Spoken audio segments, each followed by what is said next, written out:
Or we're going to go ahead and get started.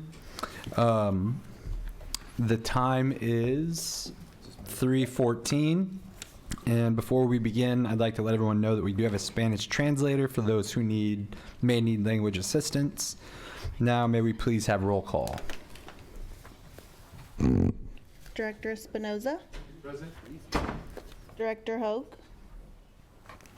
Director Smith. Present. Director McDaniel. Present. Director Samra. Present. Director Nagy. Present. Director Nelson. Here. Director Pereira. Here. Director Silvera. Director Yanes. Chair Pedroso. Here. We have a quorum. Okay.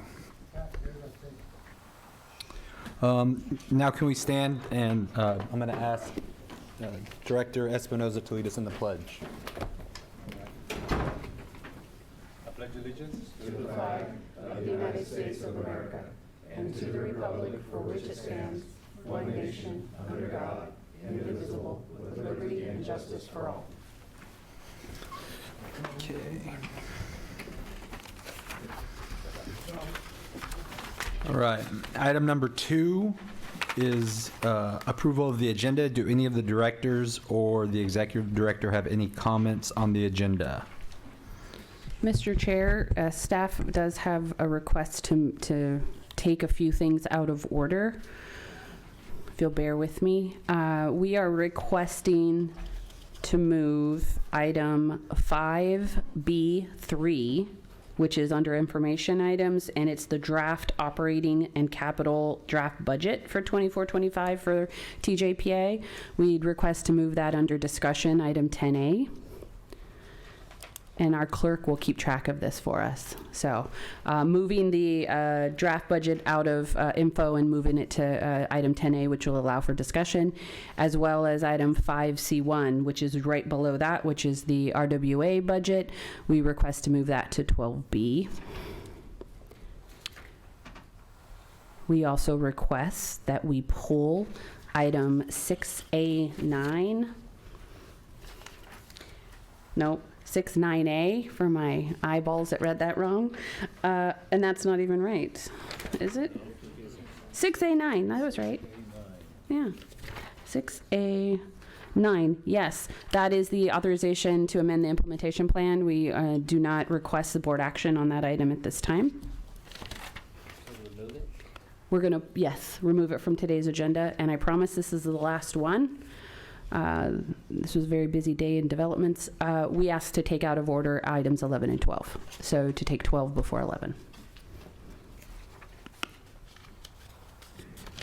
And thank you for your patience. We don't typically ask for that many changes, but yeah, that's our request for before the agenda is approved. Okay. I don't agree with those. Is there a motion? So moved. Second. Okay, all those in favor signify by saying aye. Aye. Aye. All right. Eric, do you can you repeat that, please? The motion? Yes. How about I give it to you in a sticky note? Work. Okay, but I guess for transparency purposes, we are asking to move item 5B3 to 10A, 5C1 to 12B, pull from the agenda completely item 6A9, and take out of order, or essentially swap the order of item 11 and 12. Thank you. Okay. All right, thank you. The next item is public comment. Public comment is now open for anyone to speak on matters not listed on the agenda. Comments are limited to 3 minutes per person. Do we have anyone in the room today who would like to comment on anything on the agenda or not on the agenda? Anybody online? Okay. Have we received any public comments by phone or email? No. Item 4 is reports and presentations. And we have 2. Item 4 is the Citizens Advisory Committee report.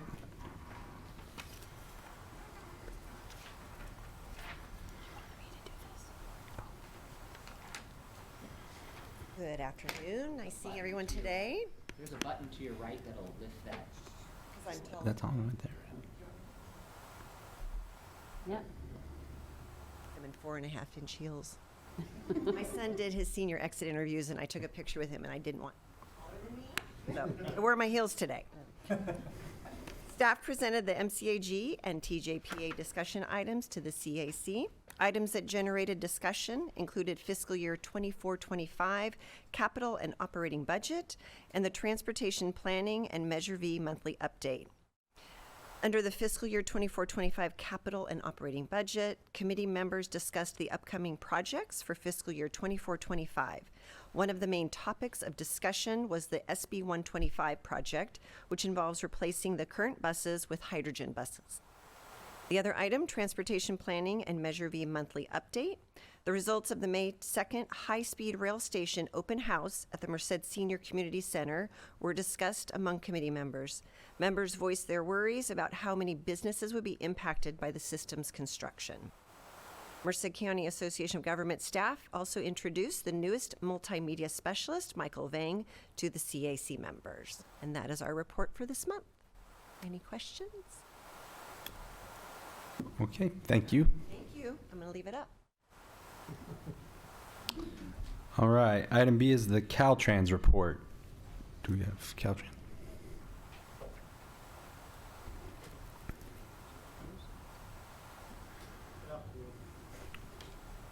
I'm here on behalf of our Deputy Director from Planning.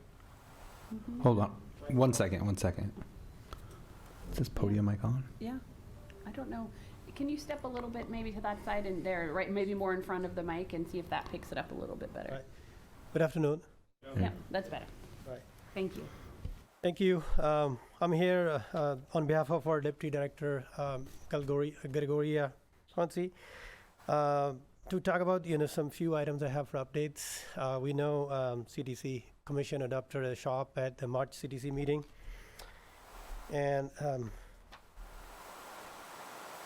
so statewide, $21.2 billion, and for the District 10, we had a $1.3 billion allocated for the 2024 shop, and for the Merced County itself is $261.5 million. And as we know, small businesses, California is composed of majority small businesses, and the Caltrans has an agenda to promote small businesses. I have some updates regarding that. District 10 has 51 ongoing construction contracts worth of $399 million as of May 2024. And federal, regarding that funding fiscal year, majority of the major highway construction, we had $147 million for 6 contracts, and DBE commitment is $42 million, which is 29%. And for architectural engineering contract, we have 3 contracts ongoing with $75 million, and the DBE commitment is $17.1 million, which is 23%. For state-funded contracts, contracting and procurement awards for the third quarter of this fiscal year, $55 million, and for small businesses participation, it's like 52%, and DVBE is 5%. Each year, Caltrans honors fallen workers at the statewide Workers' Memorial on the west steps of the state capitol. Family members, co-workers, friends, and other general public were invited to attend the memorial, which took place on April 25th, 2024. So this observance not only recognizes the fallen workers, but also highlight safety awareness for the employees of Caltrans in work zones, as well as the traveling public. Caltrans is committed to providing safe and efficient work zones, both for the traveling public and for the employee working on the state highway system.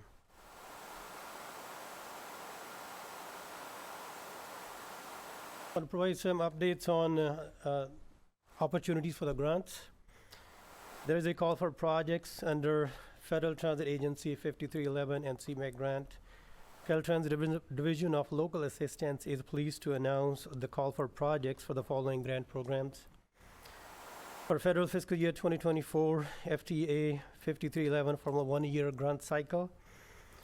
and FTA 53F intercity bus discretionary 1-year cycle. Congestion mitigation air quality under that program rule fiscal year 2023 and 2024 FTA 5339 state rule discretionary vehicle replacement programs. CMAC regional approachments are based on the 2020 decennial census. The federal fiscal year 2024 cycle has 31.9 million to the MPOs and RTPAs. Please work with our local assistants and also the MPOs and tribal agencies. They have to put together the applications within the region.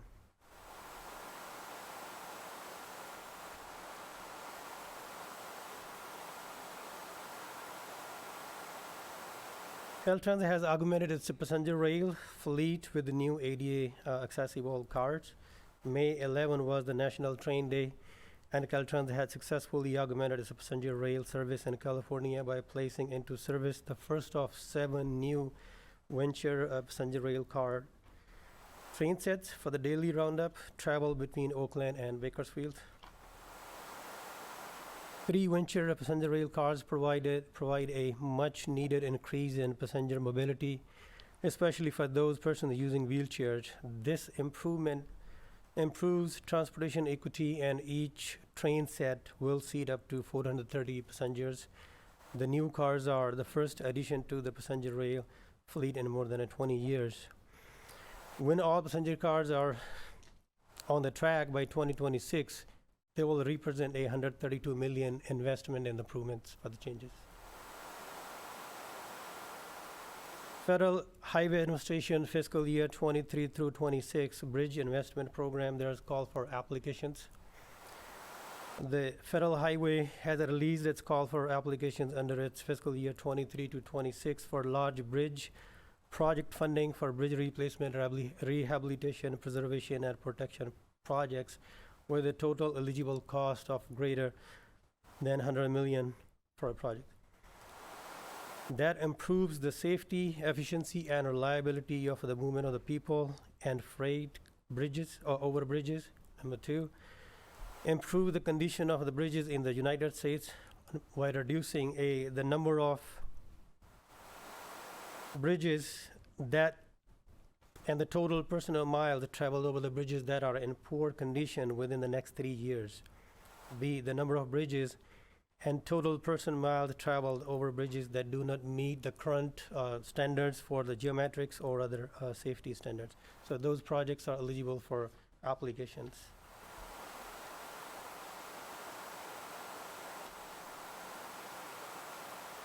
Caltrans Office of Transit and Grants Contracts is pleased to announce that Walker's consultants are available to assist California transit agencies with preparing their Federal Transit Administration Zero Emission Fleet Plan.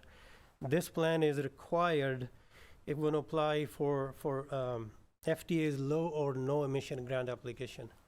So this is a no-cost assistance which was made possible through FTA 5304 funding.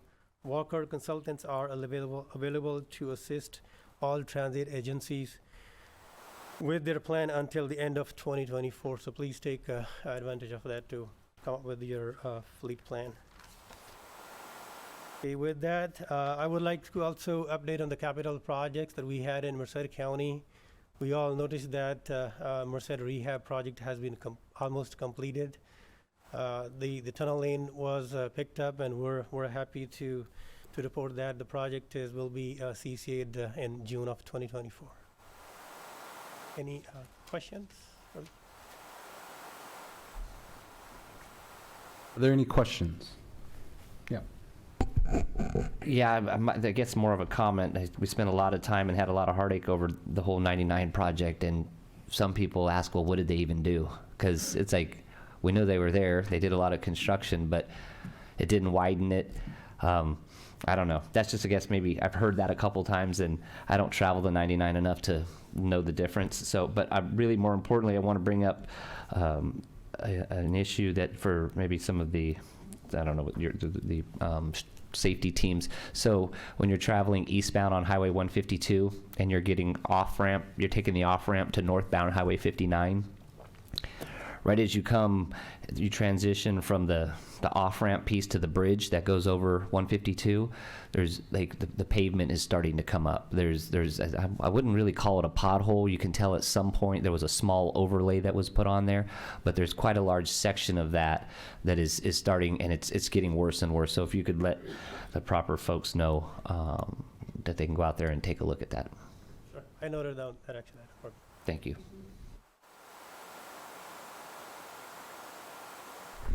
Yeah, thank you, Mr. Chair. I just wanted to put it, during this SR 99 construction, a lot of our side roads were impacted very heavily.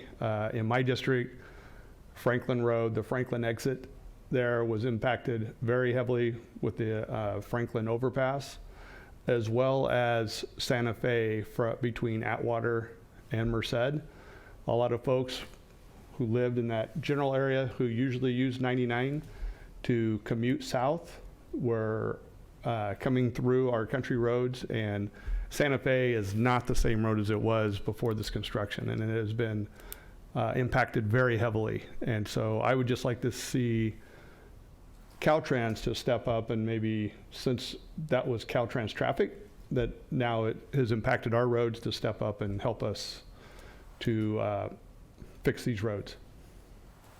I don't recall, any specific agreements that usually placed in during the project development process for that particular project. I can talk about in general, if we, redirect the state highway traffic to the local streets, we always, develop an agreement with the local agency, so we pay for to rehabilitation for the local roads. I don't recall, I'm not aware of any if there was for this project. Since the highway traffic was not, detoured to the locals, maybe it usually is done when the highway is fully closed. That's the time when we work with the local agencies and, come up with an agreement, either provide the funding as an through the co-op agreement, or, fix the roads through the same contract. Right, and I understand that, and I appreciate that, but because of the safety of 99, people were not driving on 99 because the numbers, we spoke to CHP, they've confirmed it. We have the traffic study showing the traffic was, maybe you didn't redirect them, but because of safety and the issues on 99, we were heavily impacted. And so moving forward, I'd like to have further those discussions, because the roads in my district are impacted.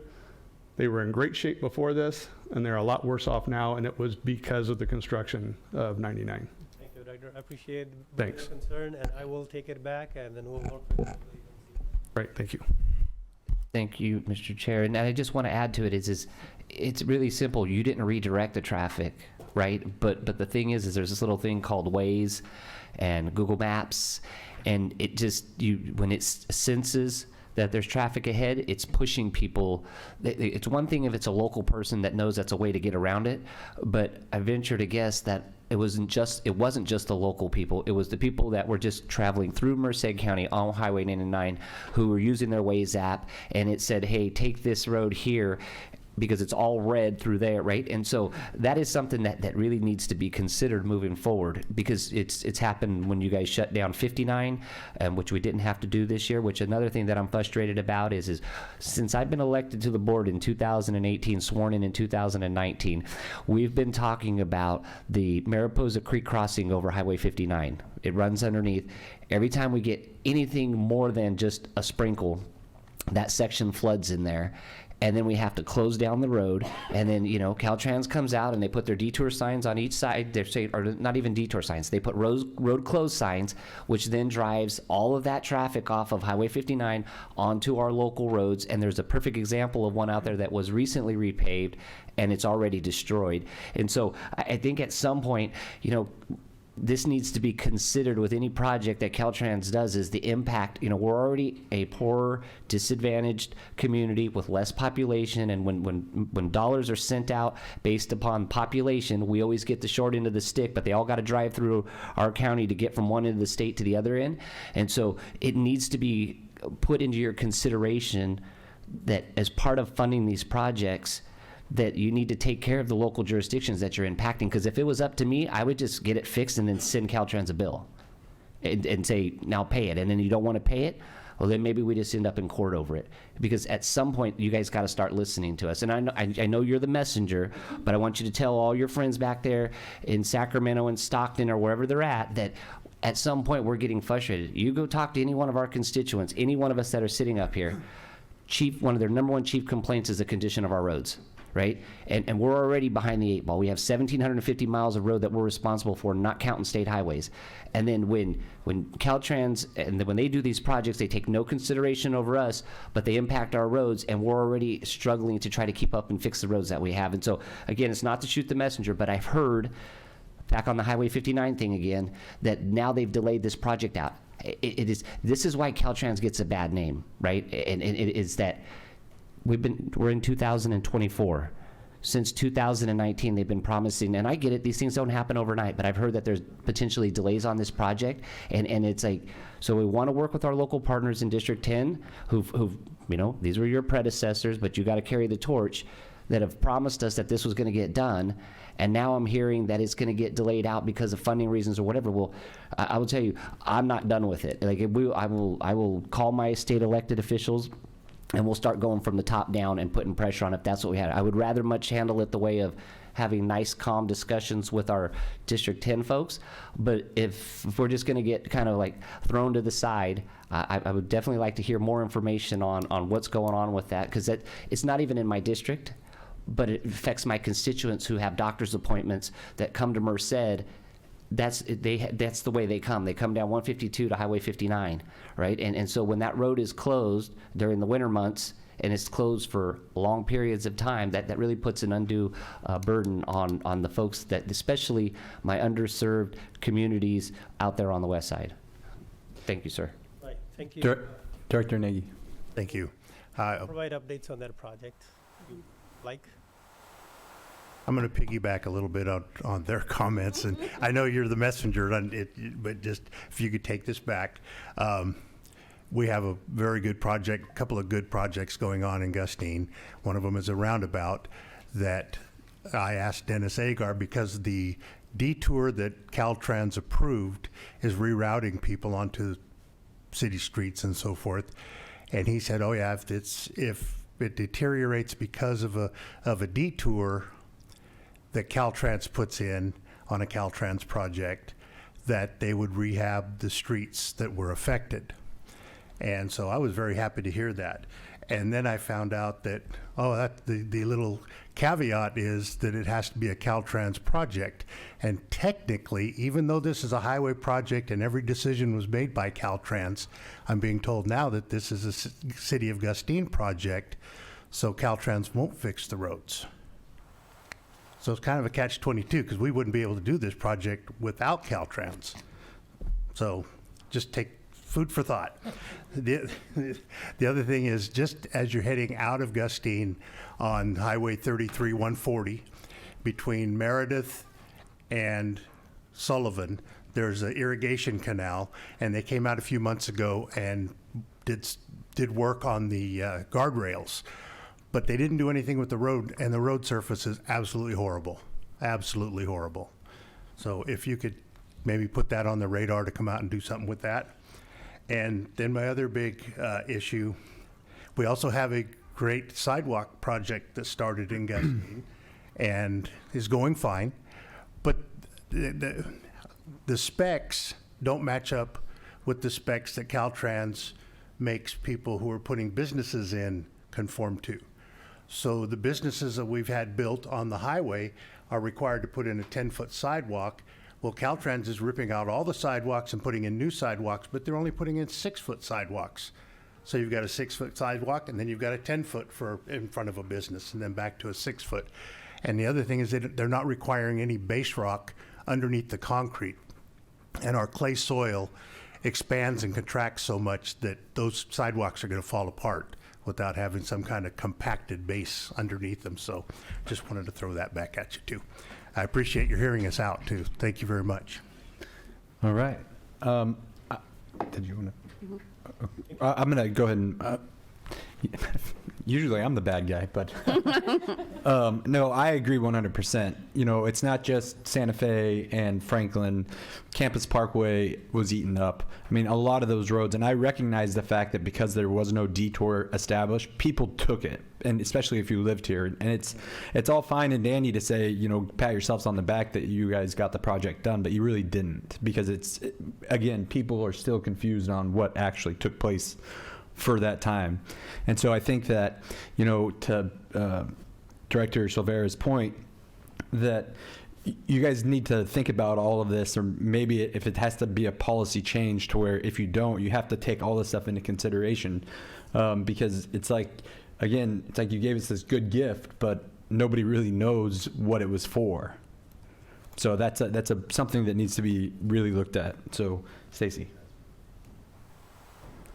Welcome, Gerwinder. I just wanted to speak to a couple of things that came up. So one, on the road impacts, this is something that I have spoken to Grace about. You know, this comes up usually in the winter times, but I think during the 99 project in particular, recognizing that maybe this is a gap in policy, that when maybe it's no longer, because of the technologies that redirect traffic, being more prevalent than people necessarily following the detour signs, like how do we kind of pivot the policy to match the reality now that technology drives traffic patterns when construction happens? So we've already started this conversation. So just for you, as you go back, and because I know this is, I think, your first meeting with us, know that there's some foundation with Grace already that we've been talking about this. And also to the Mariposa Creek bridge issue, I think the latest is the permit with Army Corps of Engineers, and so we've been reaching out through Ben and DC, and we're going to be I haven't mentioned this yet, but we'll be putting a letter together on the importance of expediting that permit for the reasons that, you know, we all know, to just help support Caltrans as you move that permit process through the flood control board and Army Corps and all of that.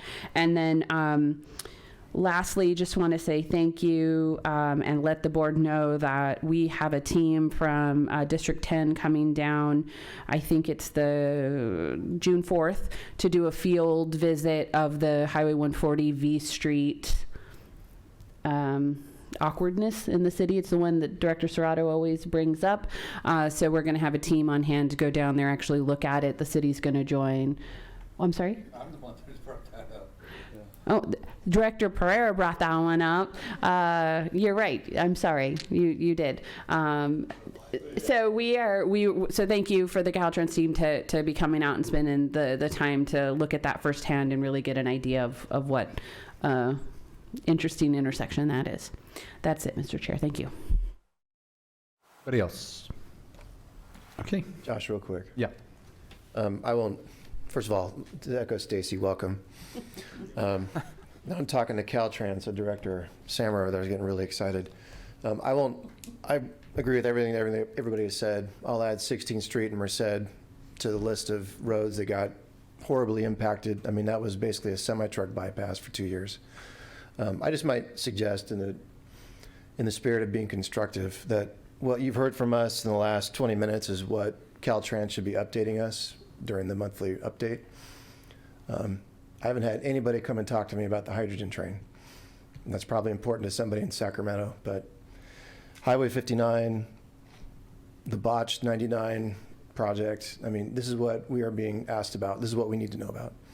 So I think it'll be a stronger relationship with District 10 and this body if that's what the update is focused on. And last thing, maybe next month or in 2 months, it'd be good to get kind of a bullet point summary. What did we actually accomplish with the 99 repaving project? 'Cause I drive 99 quite a bit. I can't tell that it's been repaved, and I sure hope it's not the case that it was actually all about to fall apart and we saved ourselves. But I agree, and I'm not being facetious. I don't know what was done. So I think there'll be a better communication flow and understanding between Caltrans and this body if we can have that conversation.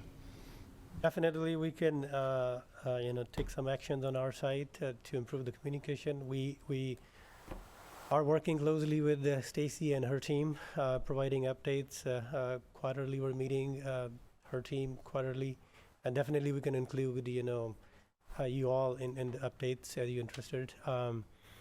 So 99, we talk about, the widening, right? I guess that's what you, mentioned. We are working internally to get some funding to refresh the initiation document, which was done a few years back. Now the strategic direction has changed, right? To make that project more competitive for the funding, so we have to refresh the initiation document, scoping document, so that a project can be aligned with today's strategic directions and goals. We're waiting for headquarters to give us funding, which is anticipated in a few weeks, and we're hopeful that we will get it, and the project is on. Both projects are on the list. Thank you. And Highway 59, Mariposa Creek Bridge, unfortunately, as Stacy mentioned, it got a little delayed due to external agencies, and we were working closely with the Central Valley Flood Protection Board to get a permit for Caltrans. But at the same time, also working with the PG&E, they have utility relocations.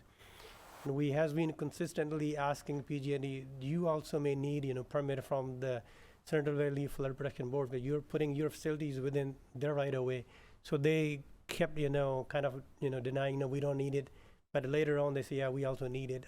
So because of that, the delay got extended a little bit. But we are, appreciate, Stacy, your support regarding, the getting us the permit. I mean, expediting it. We all appreciate, the working closely with you. Mm-hmm. Right. Thank you. Okay, thank you. You all appreciate that. All right. Item 5 is information items.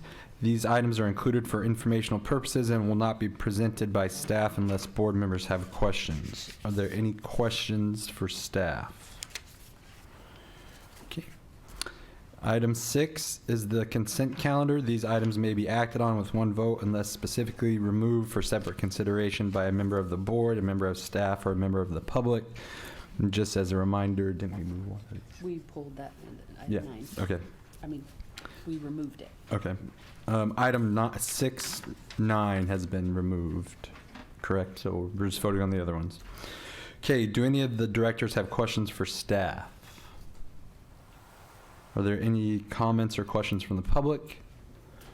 And is there a motion? I'll move to approve the consent calendar as requested to be modified by staff. Okay. All those in favor signify by saying aye. Aye. Any opposed? All right, motion passes. All right, we'll move on to item number 7. Is action items. These items will be presented by staff and public comment will be available during the consideration of each item. 7A is a request to create a transit coordination ad hoc committee for UC Merced Transit. Elizabeth. Thank you. Is the mic working? Maybe, can you pull it down to come closer to you? Okay, hopefully now a little bit better. I'll try to project. I heard they're having a hard time online, but okay. Good afternoon, everyone. This item is an action item, and we are, staff is recommending that the board consider creation of an ad hoc committee specifically for the purpose of looking at transit coordination with UC Merced. So right now we are underway with the study looking at current UC Merced Cat Track service and our bus service that provides a route out to UC Merced. And we're looking at how they can coordinate better, potentially consolidate, how there could be efficiencies, cost efficiencies, ridership improvement, those types of things. Right now, we're in kind of the early phases where the consulting firm that we retained has looked at a lot of data. They collected 634 surveys from riders. They're compiling that information. Next week, there's a community stakeholder meeting. We've invited some of our committees and community stakeholders to attend just to talk about what they, what they perceive from the service and what we can do. So we're also as a group for the project, going to have kind of more of an executive stakeholder committee, where this is where we're recommending that the board maybe appoint some members to an ad hoc committee that might attend this, I'll call it executive stakeholder committee, where the administration of the UC would also be in attendance. As this project moves forward, we're going to be talking about potential changes, potential structure changes, agreements, et cetera. So we need that kind of next level of coordination at both the UC and MCAG. So long story short, this item is on the table for you all to appoint an ad hoc committee. It's written, proposed for UC Merced transit coordination. That could be just a couple of meetings while we go through this study. It could be more depending on how it comes out, and we don't really know what the results of the study will show. The staff recommendation is typically 3 members for the ad hoc committee. That is also up to you all, but we recommend the 2 directors that are in the area of Merced, the supervisor and Serato, be on the committee, but that's up to you all. So happy to take any questions. Are there any questions? Yes. Yeah, I do agree with that, since that Matt and Josh are the 2 who ride the buses the most. They'd actually be superb members of the ad hoc committee. And so moving forward, so are we currently having discussions with CatTrax? Because I know this has been going on since I've been on this board for 10 years now. So we are currently in the very early phase where, of the project. So we've started the project. Okay. We have our consultant who's collecting data about the service and how much it costs and who's writing what and what the needs are. I think this next step is the critical one with these stakeholder groups to talk about, okay, now that we have all this information, what's next? What are we going to do next? So that's what we're leading up to, is to figure out what that looks like, what's next. So I think we're close to what everyone's probably been waiting for all these years. Yeah, and if I could just add to that, Director McDaniel's correct. This has a very, very long history. I've been with the agency 10 years, and this has been a discussion that's been ongoing in somewhat fits and starts. This is the furthest along we've ever been. We actually have a procured consultant, as Elizabeth said. Work is being done. The team meets regularly. It's a cost share agreement on the cost of the contract. So where we're at now is a place we've never been, which is where we actually need, I will say, decision makers at the table, because at some point decisions will need to be made, and we'd like you all or your representatives to be part of these foundational conversations rather than us come to you at the end and say, it really needs to be something that UC leadership and this board leadership need to be embedded in as we make progress. So this really is, it's actually happening. Right. The conversations are happening. Around COVID, so I'm glad to see this moving forward. I like the staff recommendation of the 2 folks, the 2 people that you said to be on it. I think Supervisor Pereira would be really good. He's a big fan of transit. I think putting him on that ad hoc would make a nice balance to what they're trying to do. So I guess that would be my motion, the staff recommendation plus Supervisor Pereira.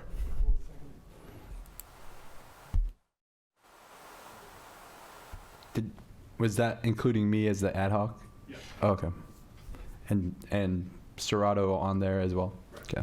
Well, he's not here, so. Yeah, exactly. Mr. Chair, if I could, Yes. I would recommend then that since Merced has an alternate, allowing their alternate to fill in if the mayor can't be there. You almost got it. Darn it. Okay, so Job sharing is fine. And, it probably makes sense. I get a lot of complaints from my constituents in District 4 about, they think it's the bus. They don't like CatTrax route sometimes, so it probably makes sense. But usually volunteering Mr. Serato for things when he's not here is something I like to do. So. Yeah. Mr. Chair, I will amend my second as amended. Okay. So we have a motion and a second. All those in favor signify by saying aye. Aye. Oh, I'm sorry. Is anybody from the public anybody want to make a comment from the public? No. Okay. All those in favor say aye. Aye. Any opposed? Aye. Or nay? Just kidding. Okay. Item 8 is MCAG discussion items, and we have one. Item 8A is the proposed amendment to the California Van Pool Authority Joint Powers Agreement. Elizabeth. Thank you. This item is presented as discussion this month, and we've been requested to bring it back for action next month for CalVans. We are one of the members of CalVans since 2013. They operate van pools for both agricultural workers and what they kind of call their commuter van pool program for educational van pools throughout California. They're requesting some changes to the JPA, which are included in your agenda. I highlighted a couple from a staff perspective that have been notable in the last few years, and that I think are important, and others think are important in this JPA amendment. I'll also mention that Director Samra is the current CalVans board member from our board. He's attended a few meetings, and Director Nagy is the alternate, so they've been very involved. A couple of the things that have kind of been edited in this JPA, the first I pointed out is there's an amendment that would require a supermajority for certain loans and liens on assets, because this did come up between about 2019 and 2021. Some loans that the board was unhappy with that were taken out, so they're requesting or proposing to amend the JPA that would require a supermajority, 2/3. Another topic is regarding when agencies leave CalVans. There have been a couple of agencies that have pulled out. One that is notable is Kings County, where it started. There was the discussion about whether vans would still operate there if they're not a member. This JPA would clarify that even if you're not a member, the vans can operate in your county. And the third, which is very important to MCAG as a whole and as the board for TJPA and the bus, is just clarification. The way it's written, it says that CalVans would contract with or assist its member agencies in receiving state or federal funds. What has happened more than once over the last several years is that CalVans has at times kind of inferred that they would like to be a direct recipient, which is also a direct competitor to the member agencies for some of these funds. So in general, the member agencies aren't a big fan of direct competition for limited fixed transit funds.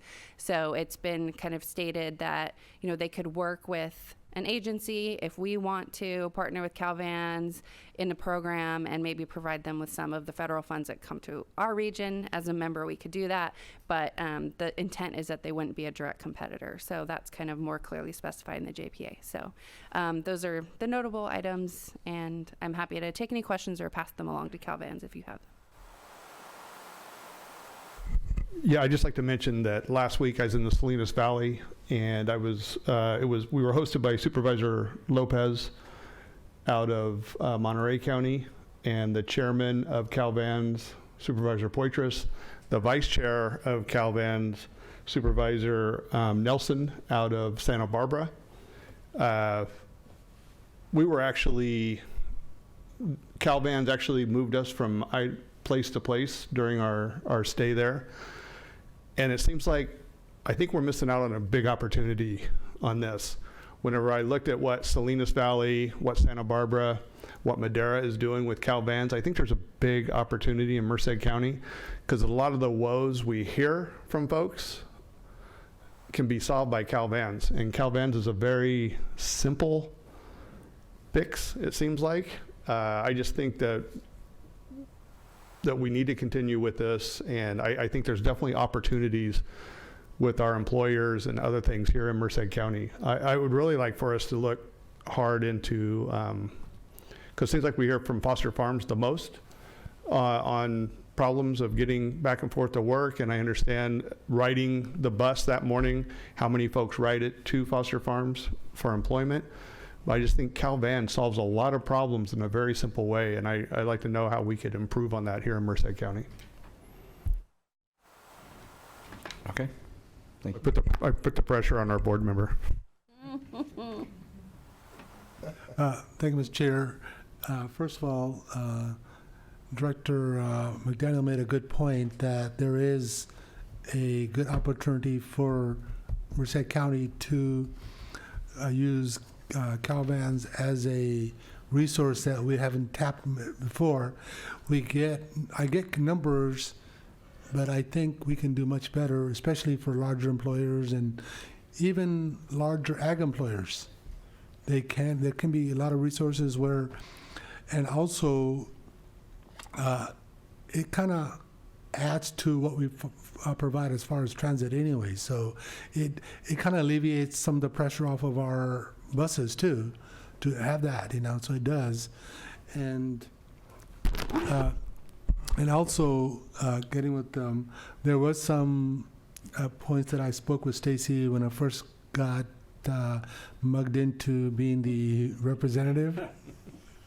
But I've been. I don't think you were here that day. So. I was here, but I was kind of. Anyway, well, not really. I don't regret it at all. I enjoy my participation in Calvans. I do, but having worked with Stacy and Elizabeth and everybody else, some of our concerns not being direct competitors and all that has been addressed, I think. So, and also requiring a 2/3 supermajority kind of helps us all out. So I think those were the major concerns I think is being addressed. And I would love to hear from our board here to see if they have any other concerns that we need to take back as well, so. No, it's perfect. So what, 80% of our cost for any transit vehicle is the cost of the driver, and Calvans, the driver is voluntary. Yes, so that does. And so it's incredible. I mean, we got the full, the whole time, and all of our drivers during this time were all volunteers, and it was incredible, actually. Chair, may I add a little bit of information? Stacy and we did meet with the Calvans director recently because I did have a question, because we do have a very low number of vans. There's multiple questions, but they don't advertise. The response was, we don't really advertise. It's kind of word of mouth. So maybe that's something, in the future to look at with Calvans or on our end about how we can get more vans. The more vans we have, it actually helps with our transit reporting. If we're reporting the miles, there's lots of benefits of it. Also, MCAG has historically approved CMAQ funds, so air quality funds, to provide vouchers for our residents to help pay for their van pools. And actually, it took a really long time to spin it down because we had so few riders, but that's something we've historically done. So there's a way for us to subsidize potential new riders and maybe advertise a little bit more, because it does seem like we should have more vans in Merced County, I would think. Okay, anybody else? All right, thank you.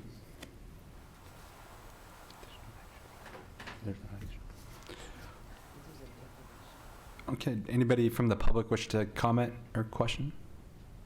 It'll be on the agenda next month for adoption. Okay, thank you. Now we'll move on to the Transit Joint Powers Authority for Merced County. Item 9 is action items. 9A is a request to adopt resolutions 2024-5, 2302, 2024-05, 2303, and 2024-05, 2304, approving low carbon transit operation program allocation requests. Thank you, Mr. Chair, but this item is Are we 9A? a discussion item to talk about the TJPA budget. The next item will be the one you just stated. So Nope, No, nope. this is the draft budget. this is 9. No, we're at 9A. The draft budget will be 10. We have two. We have one for TJPA, one for. No. Yes. And Okay, never mind. Yeah, no, you're right. So action item first, and then discussion item budget. I was right. Just want to state that. Yeah. Okay, we won't make you repeat that either. So, thank you. Good afternoon, directors. Yeah, what was those? Yeah. So yes, this is the 3 resolutions for Transit Joint Powers has received our 9th year of low carbon transit operating program funds, otherwise known as LC TOP. This year we are looking at 3 different projects. The purchase of 4 battery electric buses. Stay with me. The purchase of some camera surveillance systems. This is to both implement in new buses as well as replace some outdated equipment. And then our continuation of our No Fares Left Behind program, free fares for all Merced County residents through the summer, the months of July through September. You can see in the staff report what we've done with our LC Top funds in the past, a lot of free fare programs as well as capital bus replacements and such. Again, we'll go back. I know everybody's wondering, why are you buying more battery electric buses? We are not. This is an order that's already taken place. It's already on the production line, or will be in September. It's geared, ready to go. And so using the LC Top towards this will save our capital reserve those funds. So any questions on this? Questions from the board? Okay, are there any questions from the public? Okay, is there a motion? Motion to approve? Okay, we have a motion, is there a second? Second. And second. All those in favor signify by saying aye. Aye. I did. I asked public. None. I didn't hear you. Yeah, Sorry. Everyone's testing you today. I know. Aye. Any opposed? All right, motion passes. Okay, item 11. No, I'm just kidding. Item 10 is TJPA discussion items, and we have one. 10A, previously item 5B3, the review of the draft operating and capital budget fiscal year 24-25. Nav. Sorry, Mr. Chair, for correcting you. I do apologize. For the record, for item 7A was my recommendation to make Director Pereira one of the ad hoc committees. I know he's critical of transit, and we need that kind of input when everybody is in favor. We need somebody to offset that balance. So you are one of my choices. All right, now we talk about transit. PowerPoint, please. Can you hear me? Yeah, can you use the button and list the, like your desk? Yeah, I know. He got a stand-up desk, and now he never uses his chair. Thank you. You can never say I'm not gonna say the word. All right. So we're talking about the 24-25 budget for TJPA. Just to get started, before we go into the budget, I want to highlight one of the things. As you look at our ridership for 23-24, we're already at surpassed 500,000 rides. Last year in 22-23, we had 524,000 rides. So we're already almost at our last year mark. Our goal is to hit our pre-pandemic numbers, which is close to 800,000 rides. And we're well on our way. We still have April, May, and June for the ridership. Just for note for this board, the month of June is free fares. So that would help us, probably gonna hit our mark of 800,000 rides for this year, which may bring us close to our pre-pandemic numbers. The goal by 2026 is to have 1 million rides. All right, so a draft summary of our 24-25 budget. The budget includes 3 COVID-19 funding sources. The budget increases by 4%. That's $740,000.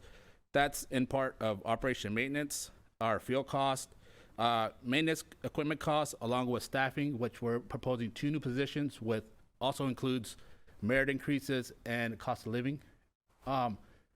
In our 24-25, our priority is to be more efficient in our route network improvement, along with, as Randy mentioned, replacing our aging fleet, along with upgrading our bus stops and transitioning our facility to zero emission in our facility.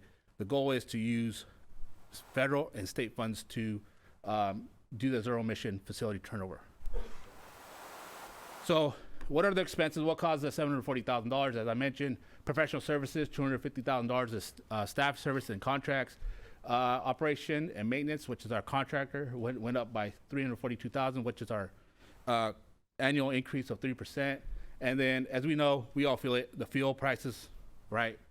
We're increased our fuel prices, but we did reduce our maintenance structure by $10,000, but our utility costs went up. As we know, it's not free to charge buses, and it is pretty expensive. So we're increasing our line item by $10,000. That's for charging our facility. Membership, everybody raising their rates. And then we did get, next month I will bring an item to the board. We do have a new IT provider, which will help save us cost on our IT service. And that's what makes up the increase of $740,000. Does anybody have any questions about the expenditures? All right. How are we going to pay for it?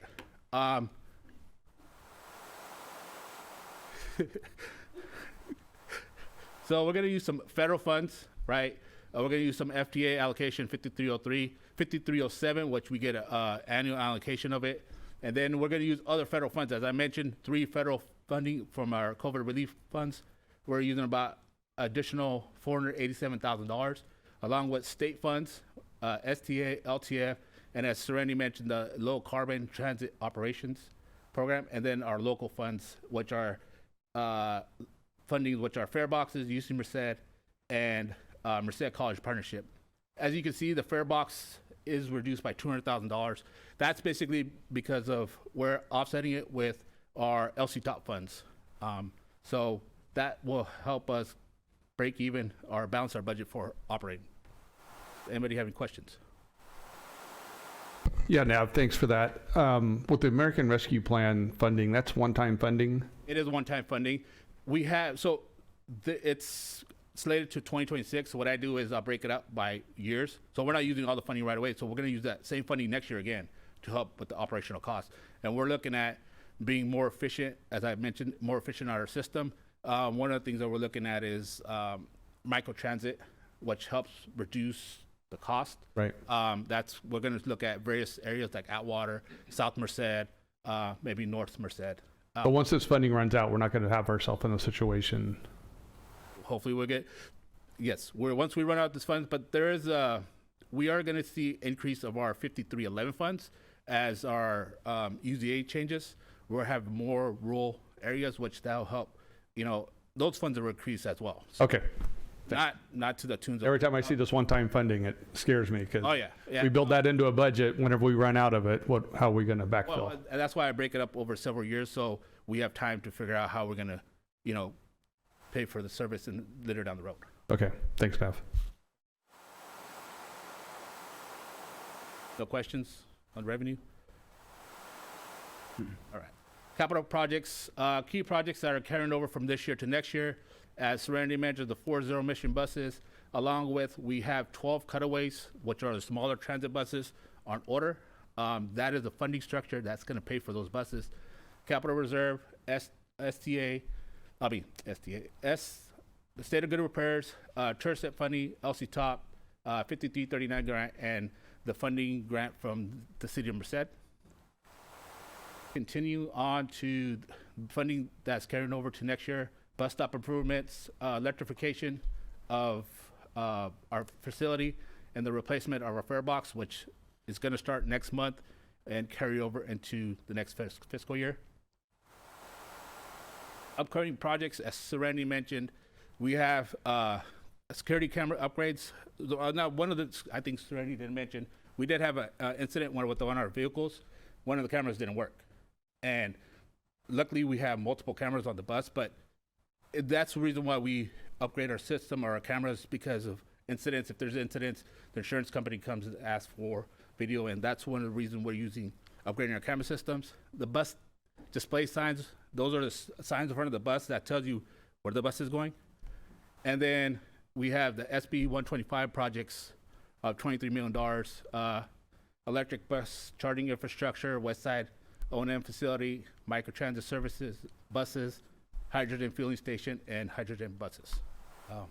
That's basically our capital projects for 24-25. Does anybody have any questions? Any questions? Lloyd? Yeah, how many buses are we purchasing in the hydrogen fleet? I think it's between 4 to 5. Okay. To your point, we're going to actually the goal is to shift the funding to get more hydrogen buses than electric buses. Awesome. Yeah. Thank you. You're a cutting edge man in this field. Director McDaniel knows. I'm a fan of electric. Nav, so you plan on spending all that 23 million in SB 125 projects in this fiscal year? Oh, no, it's just to program that into our budget. So it'll be carried over year to year. Some of that money, yes. We're going to be looking at West Side O&M facility. So some of that money be spent. We are going to be going out to bid in the wintertime, probably for transitioning our facility to zero emission. So some of that money, yes. Okay. I mean, it's the state money, so might as well spend it first. Thank you. Anybody else? Okay. Thank you. Thank you. All right. Now we're on item 11, which is action items, and this is for the Merced County Regional Waste Management Authority. We're going to take 12 first. Right? Oh, actually, never mind. We're going to take 12 first. I forgot.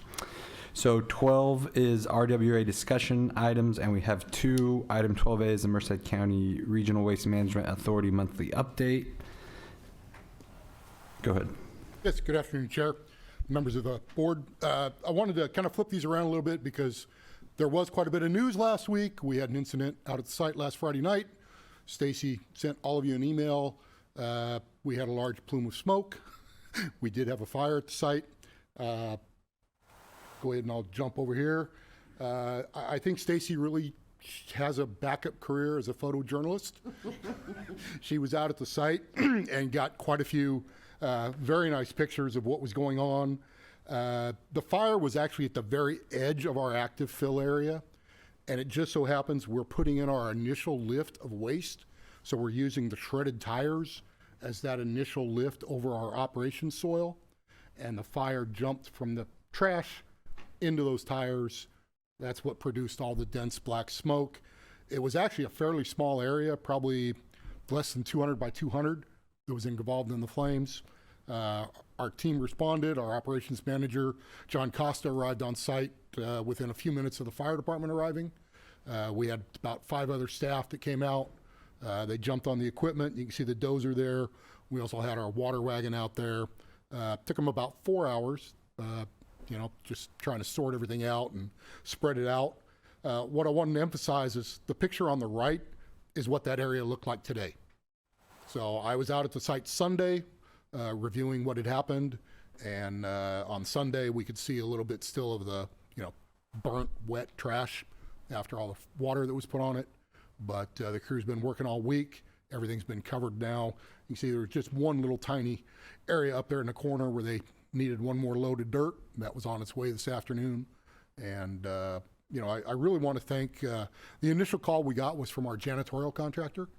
They were out on site cleaning the admin office and happened to look out the window and saw the black smoke, and phone call tree started, number of calls, and also, just the fire departments. If anybody happened to be watching what was going on, there's kind of always an appearance when we have a fire like this. The fire departments kind of let us take the lead. We have the heavy equipment to move the trash, move things around. They're really there to support us. They did a great job. Obviously our folks are in the equipment. We want to make sure they're safe. There's no issues with smoke inhalation or any other problems. And all in all, the team did a great job and took care of it. So I understand there was quite a bit of perhaps excessive media attention or social media attention. Everybody gets kind of excited by a big plume of smoke. But again, this was down on the very bottom of our current cell, and wasn't really any possibility of it jumping out of the landfill or anything else. I will say, over the last year, I've been heavily involved in a lot of discussions about fires at landfills and solid waste facilities. Based on the numbers we're seeing right now, about 50% of the fires we're seeing nationwide are caused by improper disposal of lithium-ion batteries. I can't tell you for sure that's what caused this, but it's probably a pretty good bet that we had something that got run over at the end of the day, started smoldering. The call came in right about 7 o'clock, so our folks have been off site for about 3 hours. Obviously, it smoldered long enough, the flame jumped out, and the fire started spreading. Director McDaniel. With that, why don't you tell us what we're supposed to do with our batteries? You are supposed to bring them to us to our HHW. However, in 7 months, we are working with the Federal Department of Energy right now. We have been selected to receive a grant to establish a drop-off collection program for batteries.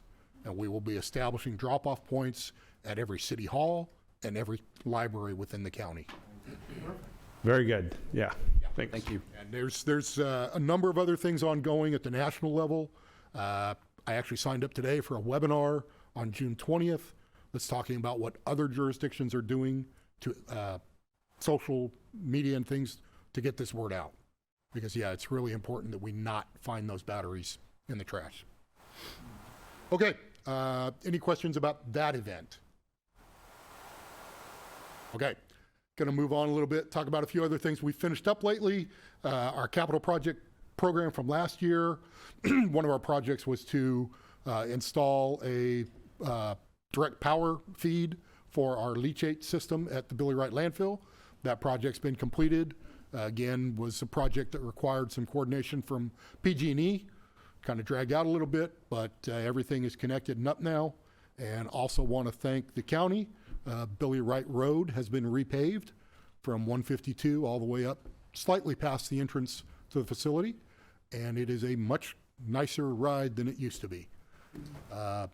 Folks got out there from, I believe the contractor was Tykert, and they started clearing the side of the road and went, hey, this road's really about 3 feet wider than it currently looks. There was a lot of things covered up by scrub and brush, and they cleared it all out and paved it, striped it, and it's working quite well now. Scott, have you driven it? No, I have not had it. Okay. Looking at some ongoing things. Highway 59, you're all aware, we have one landfill gas probe that has had some intermittent migration issues. It's our probe 45. Last year we installed some additional soil vapor wells. You can kind of see the line of pipe running right behind the truck there. That's the header line that runs to those wells. You can actually see, if you look right over the top of the truck, you can kind of see some yellow hose. That's one of the wells that was put in last year. Unfortunately, those wells did not go deep enough to catch the gas. So we're out there right now with our contractor. They're doing a series of 10 exploratory borings right along that access road there. And they're going about 120 feet deep right now. What we're trying to do is find out exactly what lens of soil is that gas moving through. And then we'll go back, if they find it this time, we'll go back and put some wells in to where we can actually catch that gas. The plan is, if none of these 10 borings find the gas, we'll go back to the design engineer and say, okay, where else do we need to look? We're not going to put in any more wells until we find out exactly where that gas is coming from, and then we can capture it. You can see in the back of the picture there, that orange monument, that is probe 45. So that's, and then right behind it is our property line fence. But we don't have a lot of room to work there. We need to find the gas as close as we can to the landfill and start capturing it.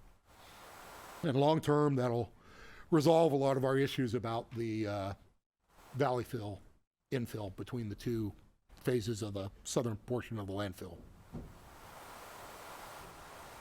We are also hard at work on our infrastructure improvement phase 1 project. What you see there are 2 shots, one from the south looking around the corner and one from the north looking back towards the south. Was about 1,700 linear feet of asphalt we put in. This was previously a dirt and gravel road that connected the north and south half of the landfill. So in the wintertime, it was pretty sloppy. You can see, as you're looking at the picture on the right, the piles of compost. Everybody that's delivering green waste had to drive through the dirt and the mud to get to the green waste. So now we have a nice asphalt road back there. When we finish the rest of the project later this summer or fall, we'll go back in and stripe everything, and we're putting on some curb and things. Right now, we've just got the delineators there to try to direct people to the center of the road rather than going off the edge and breaking that brand new pavement. The other requirements in that project, the county's required a total of 5 building permits to be issued. One for our vehicle maintenance building. That permit has already been issued. We've passed it on to the contractor, and we are waiting for a delivery date from the building manufacturer. Our recycling materials building, when I put this together this morning, we were awaiting, we'd already received comments from the county on our initial building permit application. They had some questions that we needed to answer. As I was driving over here this afternoon, I got a call that we got everything back from our contractor and our engineer, and tomorrow we will be resubmitting those comments for that permit. The fuel storage and dispensing area, that permit was just awaiting a signature, as we were told. And then we have our household hazardous waste facility. That was split into two. There's one permit for the canopy that'll overhang the entire area, and another one for a block building that'll be used for material storage. Those applications have been turned in. We're hoping we'll see those back in the next couple of weeks. Once we have all these permits in hand, the contractor can then work on their timeline based on material delivery, and we'll come back and I'll give you an update as to when we think that project's going to be completed.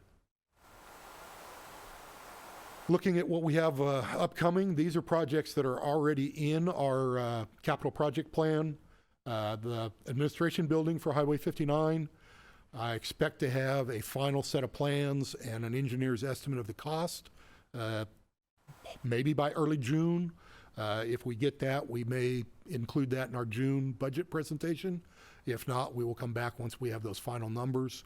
We're going to approach that project a little bit differently than we did the infrastructure phase 1, in that we are going to get the final plans, submit them to the county for the building permit prior to going out to bid.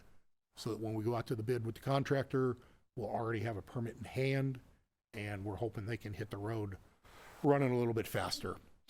At Billy Wright, we are close to having a final design for our leachate pond out there. Right now, it looks like, based on permit and clearance with the water board and Cal Recycle, we're going to defer that construction until the spring of 2025, along with our phase 3 module, which will be our next phase out there. We just finished up last year and started placing waste in our cell 2C.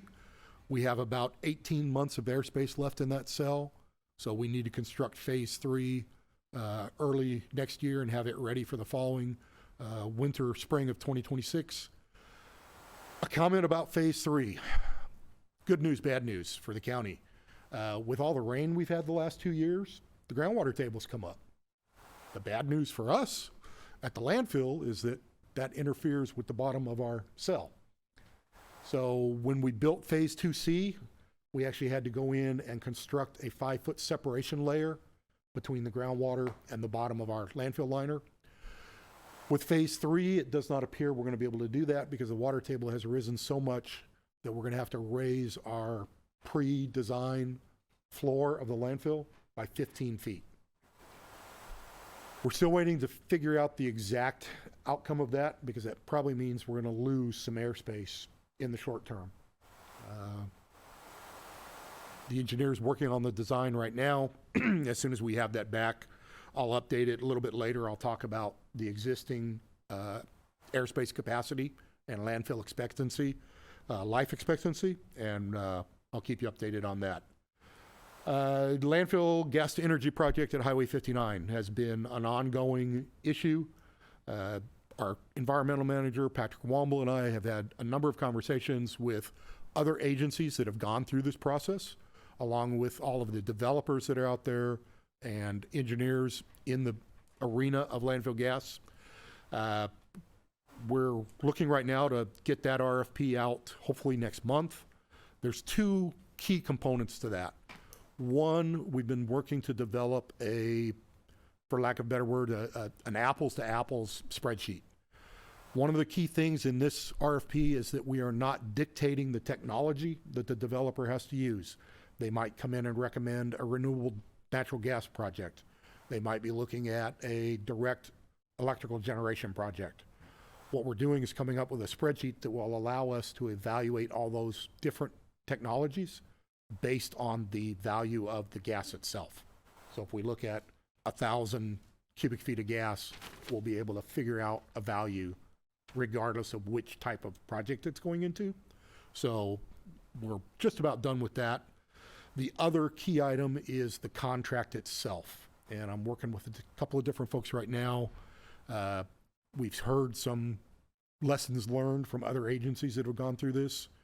And the tighter we can make that draft contract and put it out to the developers, the less delay we'll have getting the project going.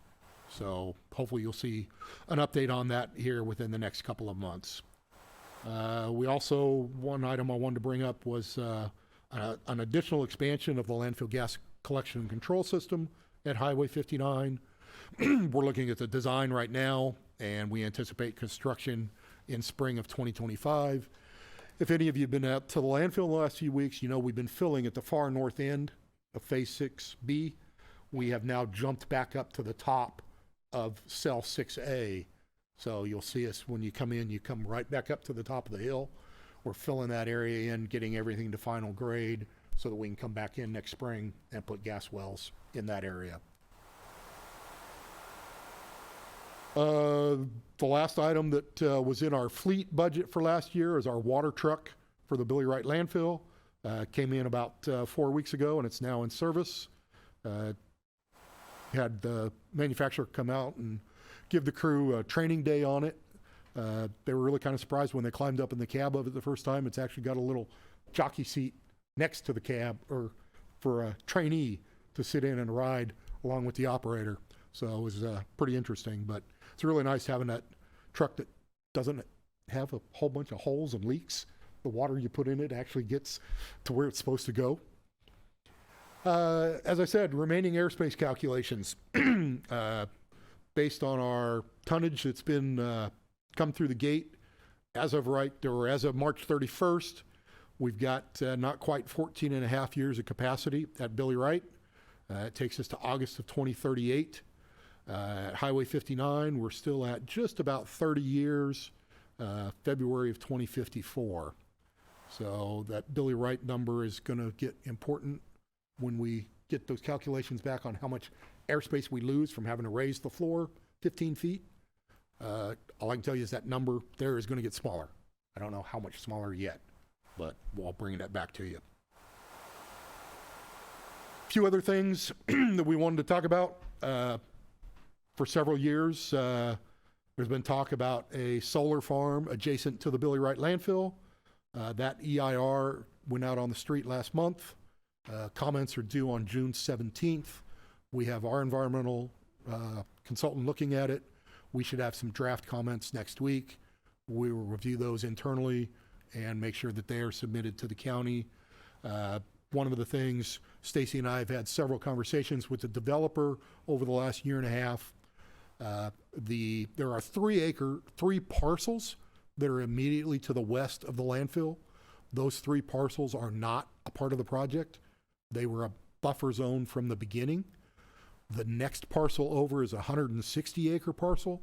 The developer has put an alternative project in the description that leaves the first 60 acres that are immediately contiguous to those 3 parcels out of the project, or as an alternate, to provide an additional future buffer and potential expansion for the landfill.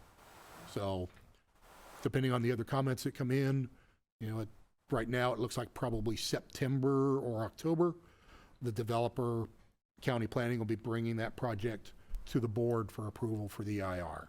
And then we will begin our planning based on how that's going to play out. Illegal dumping. This board asked us to start looking into some things and come back. I just wanted to give you a quick update.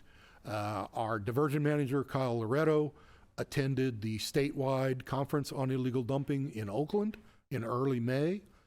Brought back some great ideas.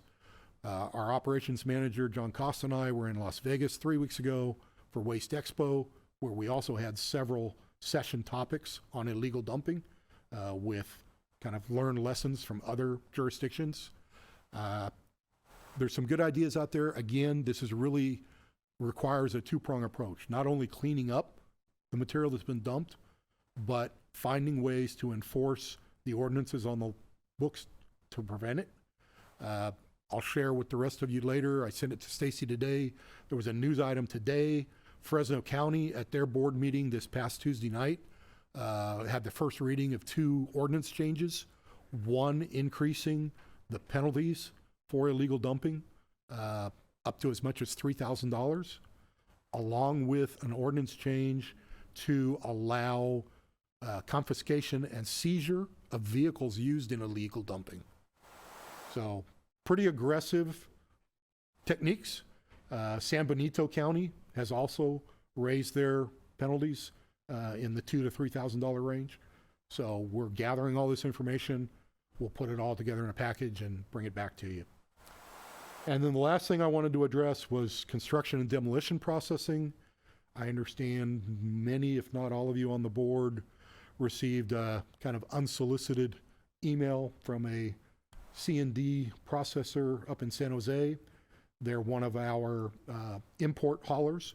We received their fines out at Billy Wright, and they were basically looking to expand into the valley.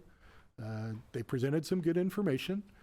There is no construction and demolition processing facility here in Merced County. I think I've addressed it before, that is an area of opportunity for us to reduce the amount of waste we're putting in the landfill if we were able to somehow do that. What I will say is there's absolutely nothing stopping a private firm from developing that facility and doing it. Not certain that it's really something we need to be doing right now, but we'll follow up with that, and if there's any questions, I'll be happy to answer that. And that's it. At that point, any other feedback or questions from the board? Are there any questions from the board? Anybody from the public? Okay. Thank you. Now we will take item 12B, which was previously item 5CI, and this is the review of the draft operating capital and fleet budgets for fiscal year 24-25.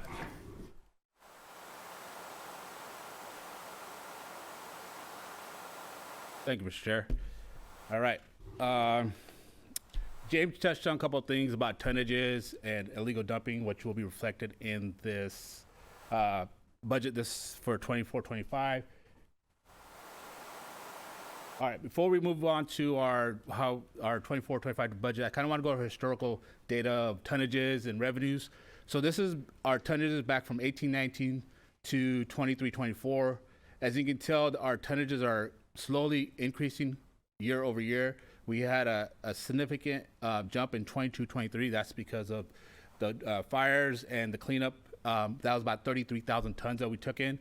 But even if you take out 33,000 tons, we're still in the 700,000 tons of tonnage that we've been taking in, and we're well on our way of hitting that 700,000 tons for fiscal year 23-24. Revenue, as our tonnages go up, our revenues are going up. As you can see, 17-18, we had about $17 million in revenues. In fiscal year 23-24, we have about $20 million. And this is as of March. So we got another quarter of revenues coming in. So as you can see, our revenues are increasing slowly. Well, not slowly, but they kind of increased significantly. And then in 22-23, because of the fires and the cleanups, we received about $1.5 million of revenue. You take that off, we're still at $24 million. So our summary for 24-25, our budget increases, our revenue increases by $3.1 million. That's 14.3%. What makes up that increase is our landfill tipping fees. As you know, starting July 1st, the tipping fees for the jurisdictions are going to increase. And then we also have the pass-through revenue of organics, which is $1.9 million of the budget. And we also, our operating expense increases by $1.3 million. That's 9%. That's salary staff, professional services, fuel, maintenance repairs, state solid waste fees. Basically, we pay for a fee for every time we dispose trash into our landfill. That organic pass-through cost. I know James slightly touched about legal dumping fees. We put $200,000 aside for a program. We don't know what the program is going to be, but we're putting some money aside to help facilitate that program. And then we're also looking at adding 2 additional positions. One's an equipment operator at 59, at Billy Wright, and then 1 maintenance worker at 59. Compared to our 23-24 budget versus 24-25, as I mentioned, our revenues went from $19.9 million to $22.2 million. Organic pass-through costs, $1.4 to $1.8 million. And yes, sir. Can you go back one slide? Sure. 12.9 is the organic pass-through fee at approximately 12.9 million, but then on Oh, no. That's, sorry. It was one, I don't know what the 12.9 was. That's our total, yeah. That's a compass of all the expenses. Sorry, Okay. I apologize. Okay, thank you. And so this is our revenues, expenditures. As you can see, our total revenues are going from 21 to $24 million. Our staffing costs increase with 2 positions, merit increases, cost of living adjustment, along with our supplies and services. And then our total is 15 million from 14.3 to 15. Our fleet, we're looking at a roll-off. We're looking at some application trailers, 2 of them, service trucks for the west side, Billy Wright, and then it will change out for our compactors and a mower. That's about $1.25 million for our fleet. Does anybody have any questions about, sorry, before I move over, does anybody have any questions about operation and fleet? For prayer. The roll-off truck, what will that be used for? We have a roll-off truck currently that we use for moving concrete and other materials on site, other site. Right now, that truck is actually inoperational. We blew the motor in it, so we are working with our maintenance vendor to procure a new motor. Probably going to be a 3 to 6 month process, though, to get the motor built and shipped and installed. So we're going to be looking at renting a machine short term. It gives us the ability to move larger amounts of material that we can do with a loader. We don't have any other way of moving that material. The problem with the roll-off truck we're going to rent is just the chassis. It's not the bins. We have the bins on site. So we'll use our own bins and just use the rental truck. And the idea is, if we're able to replace the motor in the existing roll-off, we will then dedicate that to the Billy Wright landfill, and we'll keep the new one at Highway 59. Right now, we just have one roll-off that we've been sharing between the sites. So a roll-off truck costs $250,000? It can, especially with the engine requirements that CARB is putting on us right now. Right, no way. Anyways, okay. And then $75,000 for a mower. What kind of mower are we talking? We're talking a large industrial mower for the slopes on the landfills. We currently have our mower, I think it's about 15 years old. To be honest, the one we just looked at and we're waiting to see if the state is going to approve it was actually a remote operated mower that the driver just runs it almost like a drone. They brought it out and did a demonstration on site. It went up and down our slopes without any problem, moved very fast. For the last few years, we've used the sheep or the goats to try to clear the slopes. The vendor picked up the last of the goats last week. We had 1,800 goats on site for 8 weeks. Honestly, they do okay, but they don't really get all of the vegetation that we need removed off those slopes. And our current mower isn't able to get into the areas around the trees on the perimeter and up on the slope around the gas lines. So the mower's gonna go up and down the slopes of the, so yeah, I guess, yeah, remote would be better. So the mower doesn't remove any vegetation. At least the sheep, they remove it and turn it into poop.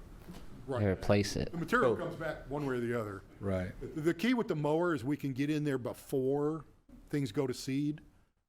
Particularly on our phase 5 area, we have a plant called mallow that creates a really woody, brushy stalk. Yeah.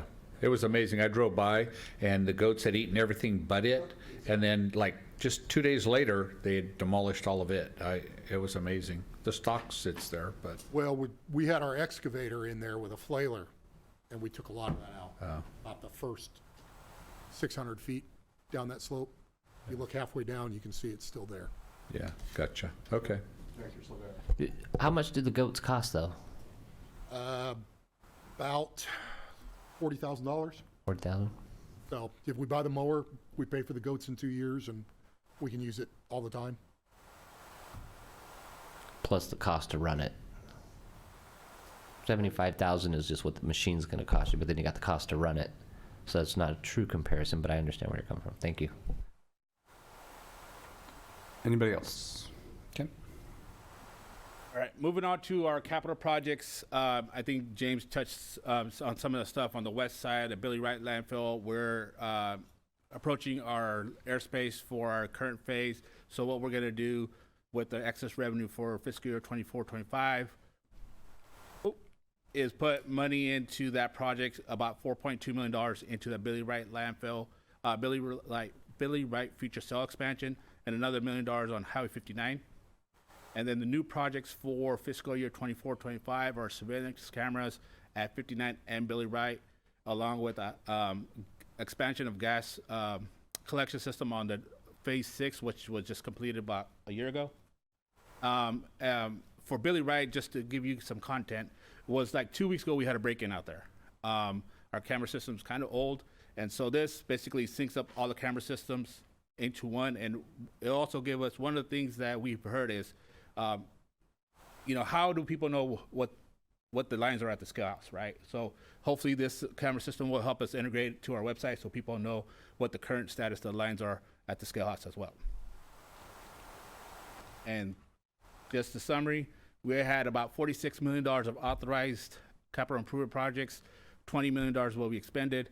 We added $500,000 of new projects, 5.2 to the existing projects, which gives us about $32 million of operating cash revenues. We're talking about 24.8, almost $25 million of revenues. Operating expenses 15.6, and debt service and capital. That 5.2 will come out of that debt service and capital. And then our fleet budget, we have a total of $2 million, which we're going to purchase about 1.25. That leaves us a balance of $822,000 in our fleet budget. That concludes my presentation. Does anybody have any questions? Are there any questions? So break down the debt and capital number. I mean, so look at, I see revenues is 25 million, give or take. So Operating expenses as 15.7. Then it just comes out to 9,236,97. Perfect, makes it go to zero. Oh, no. So what happens is we have about $2.7 million of debt service, and then any extra revenues will go into our capital project or our fleet budget. So it's basically let's just hypothetically say we have $20 million, $22 million worth of expenses and $2 million worth of debt service, zero money will go into our capital budget. So any excess revenue will go into our capital and our fleet budget. So behind me, what is the total balance in our capital budget or capital account? Capital account, as of, I don't have my binder in front of me, but I don't know if I found that in what I have here. 30 some million dollars right now in our capital budget. So is it? That's what. It's not encumbered. That's just sitting in our account. At $32 million, once we recover that $5.2 million, yes. After the 24-25, we'll have $32 million in the account. Let me grab my binder real quick. Yeah, because I'm just trying to follow along. If it's encumbered, then that means you already programmed it somewhere. And are you talking if you're putting it in this capital account, now you're considering it encumbered? When I think of encumbered, I think that there's a specific project that it's tied to. Yes. Could be. So currently, we have $34 million sitting in that account, right? In the capital. In the capital, and then after the transfer of the funds, once the extra revenue comes in, we'll have about $41 million plus anything that's owed to other funds. Then basically after this, it zeroes out, meaning what we have encumbered, what we have in our cash, and what's going to transfer in will zero out at the end of the fiscal year. I guess where I'm going with it, Nav, is our revenues are coming in higher than projected. Our operating expenses don't look too bad. We have some debt service we have to pay. And so, you know, this leads to the broader question of if we're bringing these additional revenues. So if I guess answer me this. I know you have a way through the budgetary process to zero it out, right? Of that, after we get done paying all our bills and everything that we have slated for capital projects, how much money's left over? And just in our, For our RWA. so we have, okay, so. I know that we have money that's dedicated to closure funds, all that. I'm just talking.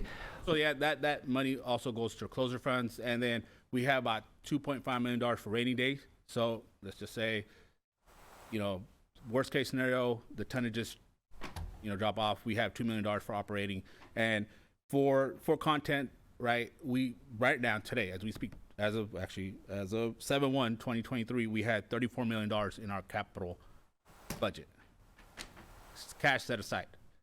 In our account. So like but it's not necessarily programmed anything. It's just sitting in our account. It is programmed. Well, it's kind of hard to see in this picture, but it's kind of programmed to all these projects that are right there. So But Nav, just to clarify, it's dedicated, it's identified to capital projects, but it's not all programmed to happen and to balance out this fiscal year. Fully programmed at $5.2 million throughout the 24-25 year budget. So if you look, you know, you can see, I mean, I don't know how, I'm trying to figure out an easier way to explain it. So on page 73, I think that gives you a little snapshot of how it's gonna. So we have $34 million of cash balance as of 7/1, right? We're projecting $800,000 of interest, and then a budget transfer, which is at $5.2 million for those projects that I mentioned earlier, and then minus what we already spent, what we are, you know, less remaining encumbered, and then minus the projects that are in there for new projects, that 5.2, and then you have a zero balance when it's all said and done. So I guess I'm going to cut to the chase here. You're welcome. Is that I just feel like we spend a lot of money in RWA. We're making $1 million purchases on equipment. We're buying this, we're buying that, and it's just like I just feel like it's because we're taking advantage of the fact that our rates have increased. We still have import tonnage and whatnot, and I appreciate the fact that we're trying to get our, while we have the money, get all this equipment.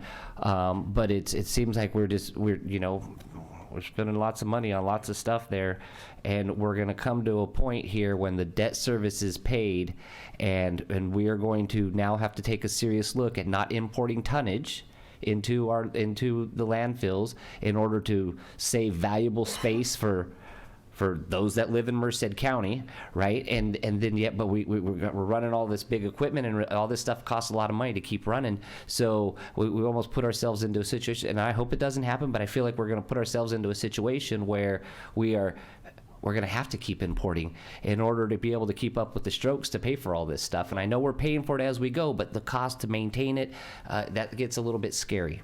Well, so some of these are required by the state, like as we mentioned, the new projects of the phase 6, the landfill, the gas probes, that's mandated by the state, right? Some of these projects are one-time projects. For example, we talk about the admin building, and we talk about, cell expansion is always going to happen.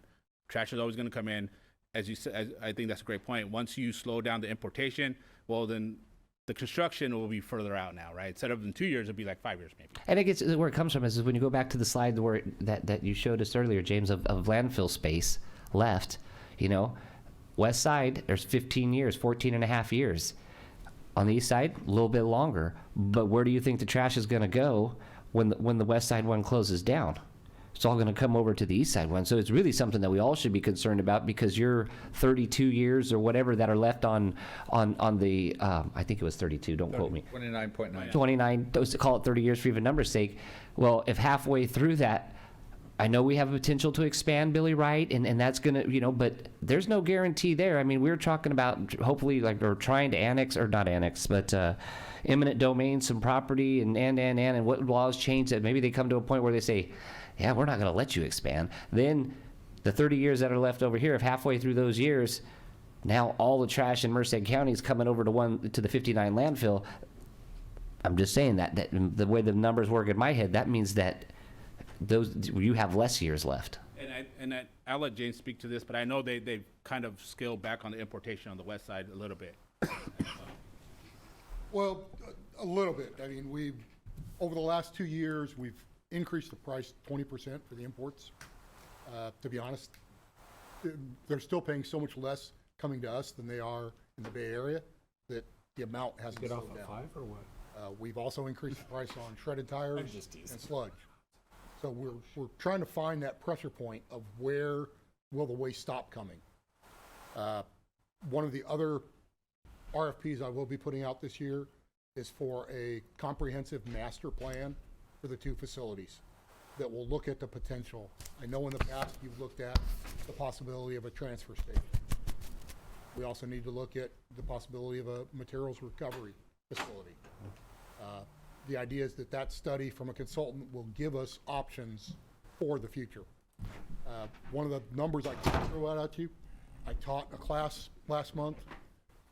30 years ago, in the early 1990s, there were 240 active landfills in California. This year, there's barely 100. So, yeah, I recognize what you're saying, Director Silvera, about making sure we have someplace to put our trash. We're also under pressure within the state of a number of landfills closing kind of in that same time frame we are. The John Smith landfill over in San Benito County is not going to expand. That was in the news last month. We may see some spread come over 152 to come into Billy Wright, as long as we allow it. Well, yeah, I mean, we start getting on some gray territory. End of the day, James, I'll just tell you, like I'm elected to represent my constituents in District 5, and they're first and foremost. That's what I'm here to protect. I don't care about what the outside world says and listen, I'm all about trying to be a good neighbor and whatnot, but at the end of the day, we got to take care of our own, because if we don't, nobody else is. So I just want, at least from my perspective, know that I understand where we're at as long as we have all these big debt payments that we got to make. But we're done with that. Taking a serious hard look at saying, now it's time to slow down on that stuff. Let these other places that are creating all, we already get all their bad air that comes over here. Then now they want to send us our trash too, and then now we got to put more wells in there to be able to get rid of the gas and all the things that come along with it. So I'm just letting you know, at least as long as I'm here, we take care of Merced County first. And if we have the ability to help out, then we do that. But we're number one.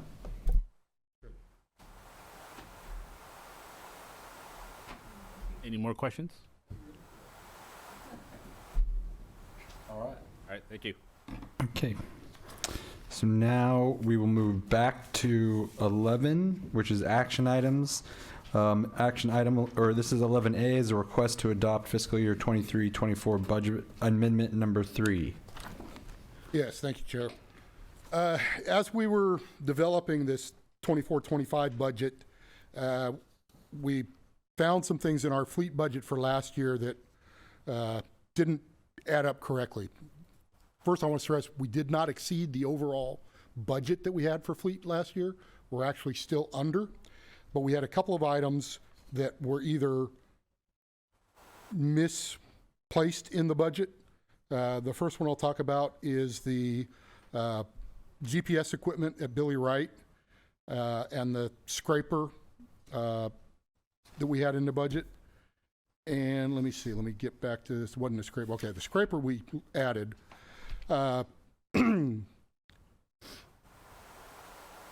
We had an issue with the budget for the loader that we bought for Billy Wright. What ended up in the budget was $350,000. The actual purchase price was $385,840. And what we found when we went back and looked at the notes for the budget development from last year was that loader should have been budgeted at $425,000. And what happened was it was transposed with the item for the GPS equipment at Billy Wright. That item should have been $350,000. So we actually had quite a bit of cost savings on the GPS equipment because that budget was based on the number of units that were installed at Highway 59. We have less equipment at Billy Wright. So the actual installation cost or purchase and installation cost was $214,000 and some change. The second item was on the order of pickup trucks that we bought. Most of you remember last fall, United Auto Workers went on strike. There were a bunch of issues about supply chain, procurement for vehicles. We had initially placed an order for a total of 5 vehicles through the state contract. We got notified that we weren't going to get all of those. We started scrambling. We went out and we found 2 trucks on the lot up in Elk Grove. Back in December, we finally found 4 more trucks on the lot here in Merced, and we bought those straight out rather than through the state contract. In March, we got an email from the state contract dealer saying, hey, your 2 trucks are here. And we went back and looked at it and said, well, we canceled those trucks. No, the order never got canceled. They ended up shipping us 2 trucks. We went back and looked, the PO, we found some things in our documentation that we didn't close the loop. We sent them an email and said, cancel the order, but we never closed out the PO. So we still had an open PO for 2 trucks. They arrived at the dealer. They said, do you want them? We looked at the budget quickly. We were under budget by about $400,000. On the trucks themselves, the 8 trucks we bought, since we bought 6 of them off the lot, we were $53,000 under the $400,000 allotment for the trucks. So what we're asking for here is just kind of some cleanup, make the numbers right for the items that were in the budget.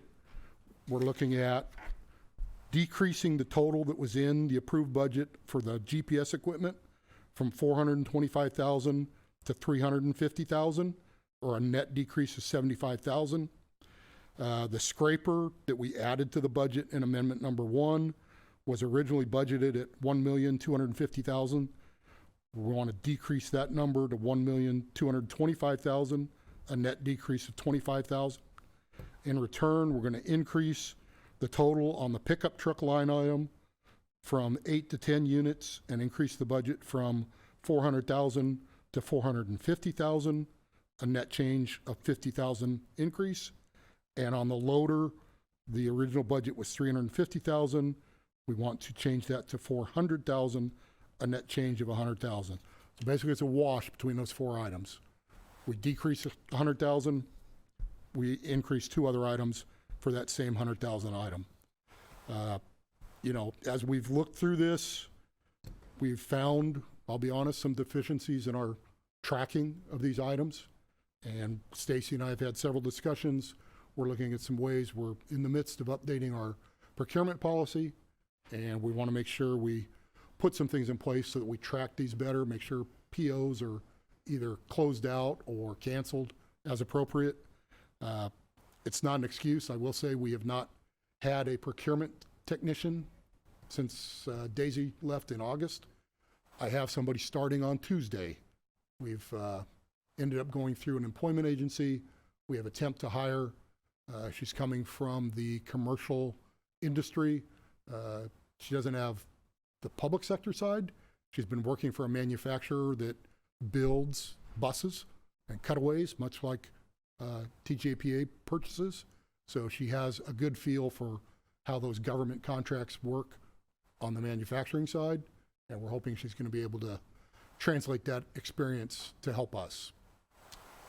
With that, if there are any questions, I'll do my best to answer them. Any question, Director Silvera? I have lots of questions today, sir.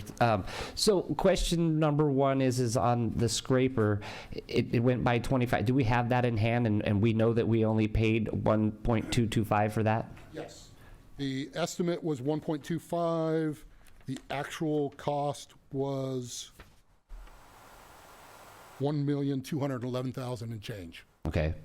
Same thing with the loader. You said that you saw that the numbers got transposed between the loader and the GPS system, but we had 425 for the GPS system. When you said it should have been 350, then I see where the loader was 350, that it should have been 425. So did the actual cost of it come in under 400,000? Yes. Yes, came in at 385,840. Okay, and then, Attachment 3, you see the actual prices okay. of all the items.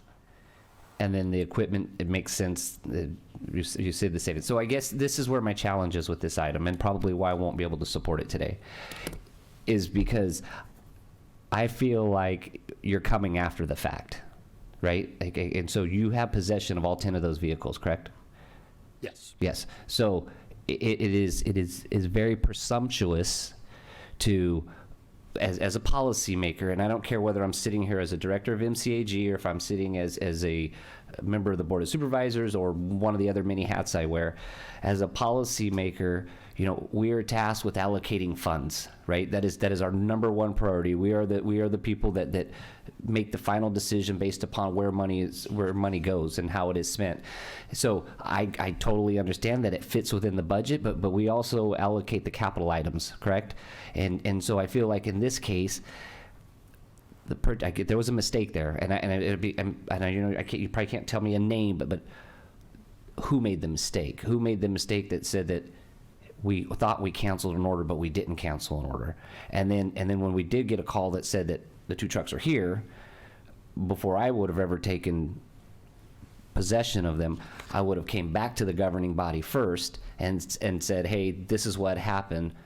Come that way, this is probably not a big deal. But then when it's done, or the decision was already made unilaterally by not us, the policymakers, to bring those in, you're coming and asking after the fact. I have a real problem with that. That is to me, that doesn't follow the system and the procedures that are set out there and before I got here, right? The policies and procedures. I'm thankful that you guys are having conversations that are going to try to streamline that. But it really kind of, I always say this happens at the county level where, they come after the fact, and I say, oh, these guys out there, they just think these county employees that have the ability to spend county's money, they just go and do stuff, and they think these old dum-dums over here at 222 M Street, they're just going to pay for it. I have a responsibility to the taxpayers to be a fiduciary of their money, and this agency is a government entity, and so I don't like being put in a position to, what if we vote no? What happens then? What if we don't vote to make these budget transfers? I know that the money's within the budget, but that's not what we originally approved, and that's what we have amendments for, to come back and ask. To me, it's kind of like we're coming backwards. The decision was already made to bring in the extra vehicles, and then now we're coming back to ask for it to be paid for. I have a real problem with that. And then the other thing is, on a side note to it, how many pickups do we have in our complete fleet? The ballpark, I don't need an exact number. Is it 30? Is it 40? About 24.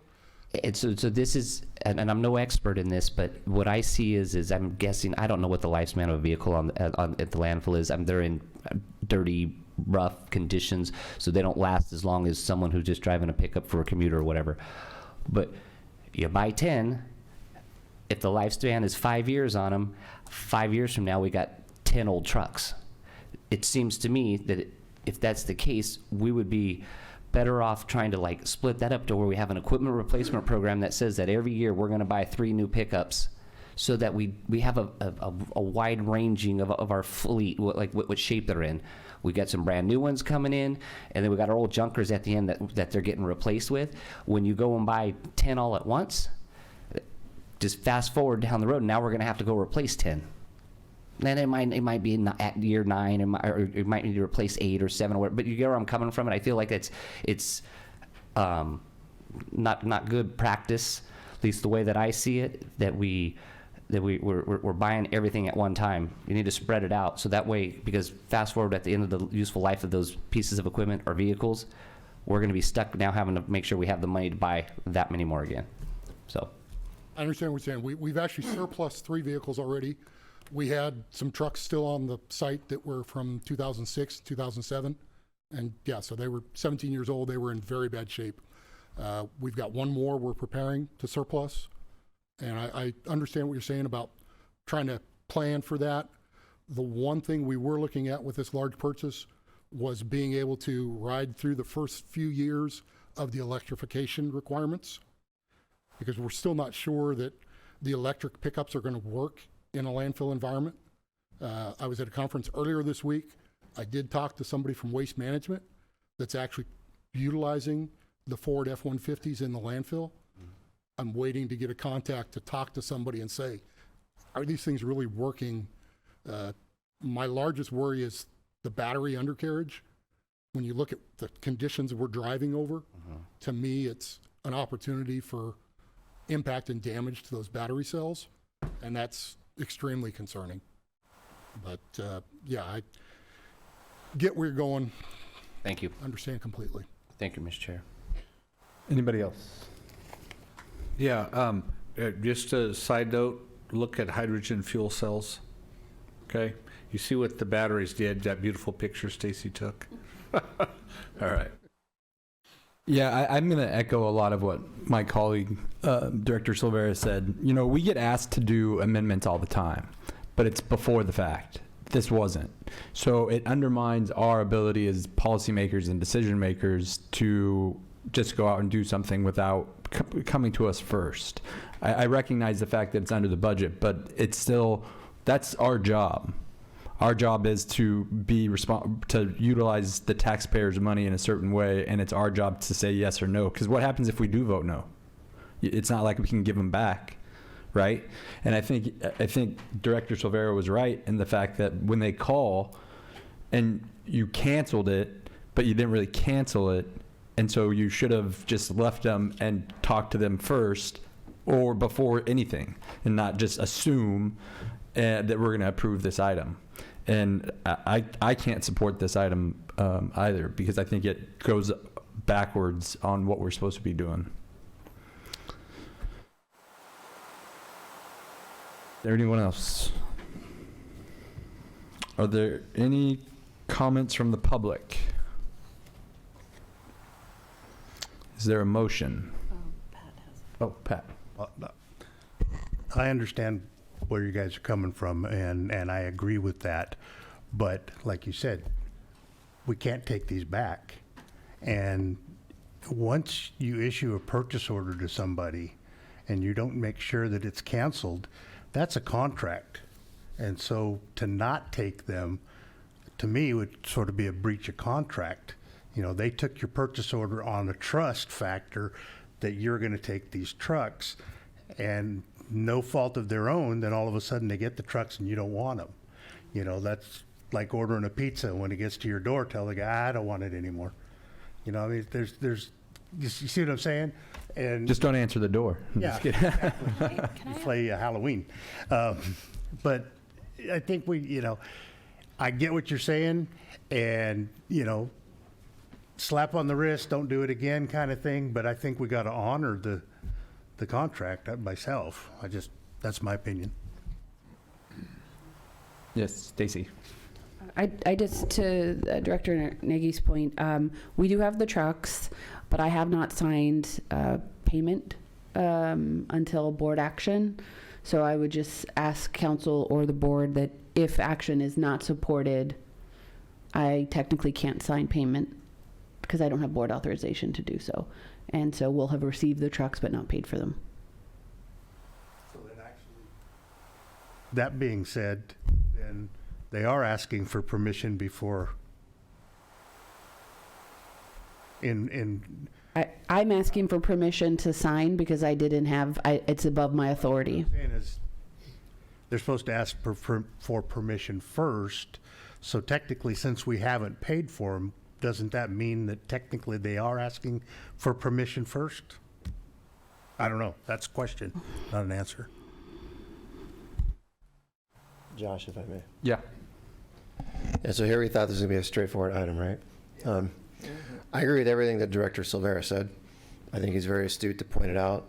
I do think that Mr. Moore answered the question about why 8 or 10 at once. I thought that was a rational explanation that goes to your expertise and why you are the director of RWA. I tend to think that there's another value in that we want our staff to recognize the mistakes and be willing to stand up in a public televised meeting and talk about the mistake they made. I'm inclined to support the item, but I would want a report back at an appropriate interval about what changes have been made to procurement policies and how we're not going to do this again, because I agree there is a there is a backwards-looking component to this, and I completely can see how it was just easier to do things the way it were done. But that can't be the practice of the agency.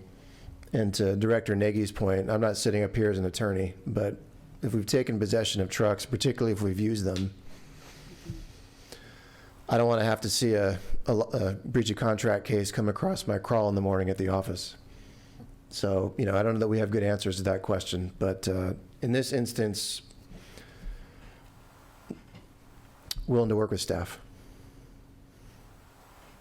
Director Silvera. Thank you, Mr. Chair. And I do appreciate you standing up here, James, and taking it. But it's I hope that at the end of the day, I will support this because we are only as good as our word, and we've taken possession of these vehicles, and we have to pay for them, right? I've been in this situation. It's like, well, what if you vote no? Well, then contractors don't get paid. They were promised it. Then they end up suing us, and then we spend a bunch more money. But more importantly, I think that needs to be taken out of this is the lesson, and it's not for you. It's anybody. We have a system of policies and procedures that are set in place to prevent things like this from happening, and that needs to be followed, right? And so it is, you're kind of, it's unfortunate. This isn't the only place that this has happened to me, and I'm sorry, but you're kind of being made the example of is don't go outside your lane. And I do listen, I think your explanation on why you ordered that many trucks, I didn't think about that before. Trying to get in, we got all these crazy rules in California. So I appreciate that, and I appreciate you standing here and just kind of taking a little bit of a listening to my way of thinking, I like to call it. But it needs to be known throughout the organization. Like there's a system of checks and balances there, and don't forget that we all take very seriously our role as policymakers, and don't like when people, they get a little bit ahead of themselves thinking that they already know what we're going to do. I mean, my wife would tell you that I barely know she barely knows what I'm going to do, and she actually lives with me, so I wouldn't take that for granted, any of you guys. I sometimes don't know quite where I'm going to go with stuff, so thank you. Okay. Move to approve. All right. All those in favor signify by saying aye. Aye. Aye. Okay, motion passes. Thank you. Any nays? Pat changed my mind.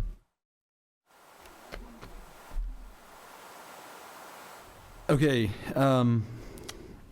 item 13, Executive Director's Report, Stacy. I'm sorry, I have a few things. Yeah. I want to introduce a couple new staff that have been sitting through their first board meeting. I'm not sure that we ever introduced Michael. Is this your first board meeting, Michael? Michael Veng, he's our new public program specialist, multimedia specialist. Thank you, Mary Michael. I saw that. Multimedia specialist. I wrote the wrong initials. And then we have Christopher Winkles, who's our new assistant planner. Christopher is on his 4th day, I think, and he's in Elizabeth's department. And we have Stephanie and Lindsay also here from our planning department. And then I should have mentioned that Michael is on Mary Michael's team in the PIO department. So welcome to the team. Also want to mention, or I want to say thank you to Chair Pedroso, Vice Chair Yanez, Directors Nagy, Silvera, and Hogue for participating in One Voice. Excellent trip. When we have more time, we'll report out on how great it was. Tonight we do have a debrief, so we hope to see you all at Destino's to do that process. Also, I have, we've handed out a flyer. I believe I sent it to you today by email as well. This is the outreach opportunities for Caltrans Comprehensive Multimodal Corridor Plan, or the CMCP. It's for State Route 99, essentially from the Sacramento region all the way down to Kern. Long and short of it, they are doing regional virtual workshops, and they will have breakout rooms for the different counties so that you can participate in any one that Merced is in. They're really, we've been working on this for a couple of months now, but the long and short of it is that this plan is essentially going to be the CAPTI friendly new version of what was the business plan, basically. So it'll give the framework for how we can finish our 2 segments, and I'll give you the Cliffs Notes that it'll be through a managed lane, which is essentially like a truck-only lane. As if we were to expand our projects, we would have our 3rd lane be a managed lane for trucks. And this is the public outreach, so I sent it to you in an email. Hopefully you can send it out far and wide. We'd really like, this is the time to share your comments. Please do. Also, let me see, that was number 3. I also just want to highlight a couple of things that we have in our packet. There's a HHW event on July 13th at the landfill. There is the oil recycling campaign. There's a flyer in there for information. And then also we will be offering the shuttles for the Merced, the fair that's coming up in Merced in June, both the free shuttles from the Transpo, also because of our No Fare Left Behind, is that what the program is? We'll be offering free countywide fixed route service for the months of June, July, and August. So that means, and September. So just as with the Las Banas Fair shuttle, we had the LB route free, meaning if you lived in Merced, you could get on the LB for free, get to the Las Banas Fair. The same will be true that if you live literally anywhere that you can grab a fixed route bus in the county, you can essentially get to the fair for free, whether you use it on a shuttle or however that looks. So that information is forthcoming. Update quickly on the 152 rescission. That's the rescission of the freeway agreement for 152. That went through, Caltrans was successful in getting that process through the CTC this month. And next month in June, I'll be at the CTC meeting because they will be acting on a request to create that LATIP, which is the mechanism by which the revenue from the property sales that will come from the rescission will be dedicated to an account for 2 projects on the 152 corridor, our transit operations and maintenance facility, and also the 152 bike path project that connects the city of Las Banas to Merced College. I'm almost done. I think, yes, I'm almost done. If you want to come out and support YARTS, YARTS has an exciting event on May 31st, next Friday at 11 o'clock. We will be in Fresno at the Fresno Airport to celebrate with Congressman Costa a ribbon cutting for the buses that we were able to purchase through an earmark he secured while he was still our congressman. Those buses have arrived and he is in town, and we're going to have it at the airport, and we'll also use it as an opportunity to celebrate the start of the Freeway 41 service out of Fresno, which will start the next day on June 1st. And if I have not shared, the board, YARTS board has extended, and the city of Fresno has accepted an invitation to join the YARTS JPA. So we're going to be operating out of Fresno for years to come. So that's pretty exciting. And then lastly, I just have to echo James' comments. I was just really impressed by our RWA team in responding to the fire. I did not go out there with the expectation to actually get down in the cell. I showed up because I opened my door and I saw it, and Raul called me and Director Pereira called me, and I just wanted to make sure everything was kind of working as Chris Santillan, one of our site supervisors, showed up, and I said, "Can I jump in your truck?" And I was in flip-flops, so I just sat there and took pictures from the truck and never got out. But just excellent response from the team. I don't think I expected our guys in, driving up into the flames with the loaders and the pushing the dirt over it, and just a really tremendous effort on their part. So I just want to thank all of them for just that, to them, I guess, doing their job, but it was just really impressive to see them do. So Mr. Chair, I believe that is my report. Okay. Thank you. We'll start with director's reports. Director McDaniel. Thank you, Mr. Chair. I did attend on behalf of this board the policy conference, San Joaquin Valley Policy Conference, which was 2 weeks ago, I think. We've been on the road a lot, 3 weeks ago. Went very well. The key highlight that I got out of it was that every time, even Tokes, our Secretary of Transportation in California, every person from Caltrans all the way up to him mentioned finishing the 99. I got to say, as long as we've been doing this and since we've had that coalition, we have never heard them mention it in their they'll tell us, but they don't mention it in their full program, and it was mentioned a number of times. So that was good, even if it is a truck-only lane. Thank you, Mr. Chair. Director Espinoza.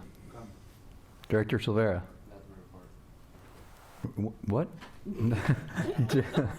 Director Nelson. I'll pass. Director Smith. I will pass as well. Director Nagy. Well, I'm not going to pass. I'm a puff. So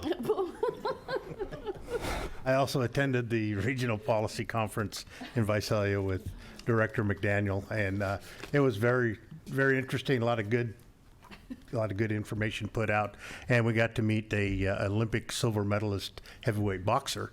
So that was pretty cool too. And he is now 9-0 with 9 knockouts in his professional career. So, and he's from Tulare. Yeah, great guy. Great, very, very humble young man. I'd like to welcome our new folks that came aboard, and that's all I have. Thank you. Oh, well, wait. Sherry says she's at the pizza parlor just by herself and with 10 pizzas. Oh, no. Director Pereira. Thank you. One thing I just wanted to ask about is the, one of the comments made to me was that the fire trucks were waiting for somebody to open the gate. So is that addressed? Was that a mistake, or are we good? And I'm glad you asked that, because I responded to your email and then I ended up getting it again, and so I meant to ask you if you did. So as I understand it, and James, please correct me, because I asked the same question, that we have a contact with CAL FIRE who holds like a hold open gate code that should have been used in this occasion that wasn't. So I don't know if you have more information on that, but that is precisely why we have it. It's just for some reason, and we can follow up with that on maybe why that didn't happen this time. And I'm sorry if my email didn't go through. Yeah, and then I'd also like to welcome our new staff, and I have a rule: short agenda, long meeting. So just remember that in the future. Thank you. Council Hayden, anything? I hope to see all of you at the State Fair next week here in Merced from the 5th to the 9th on Wednesday or on Saturday to support all of our livestock exhibitors from around the county. Thank you. Good point. Especially my son who has a pig. I too went to the San Joaquin Valley Policy Conference, and then last week was at One Voice. But other than that, I will adjourn the meeting at 5:26.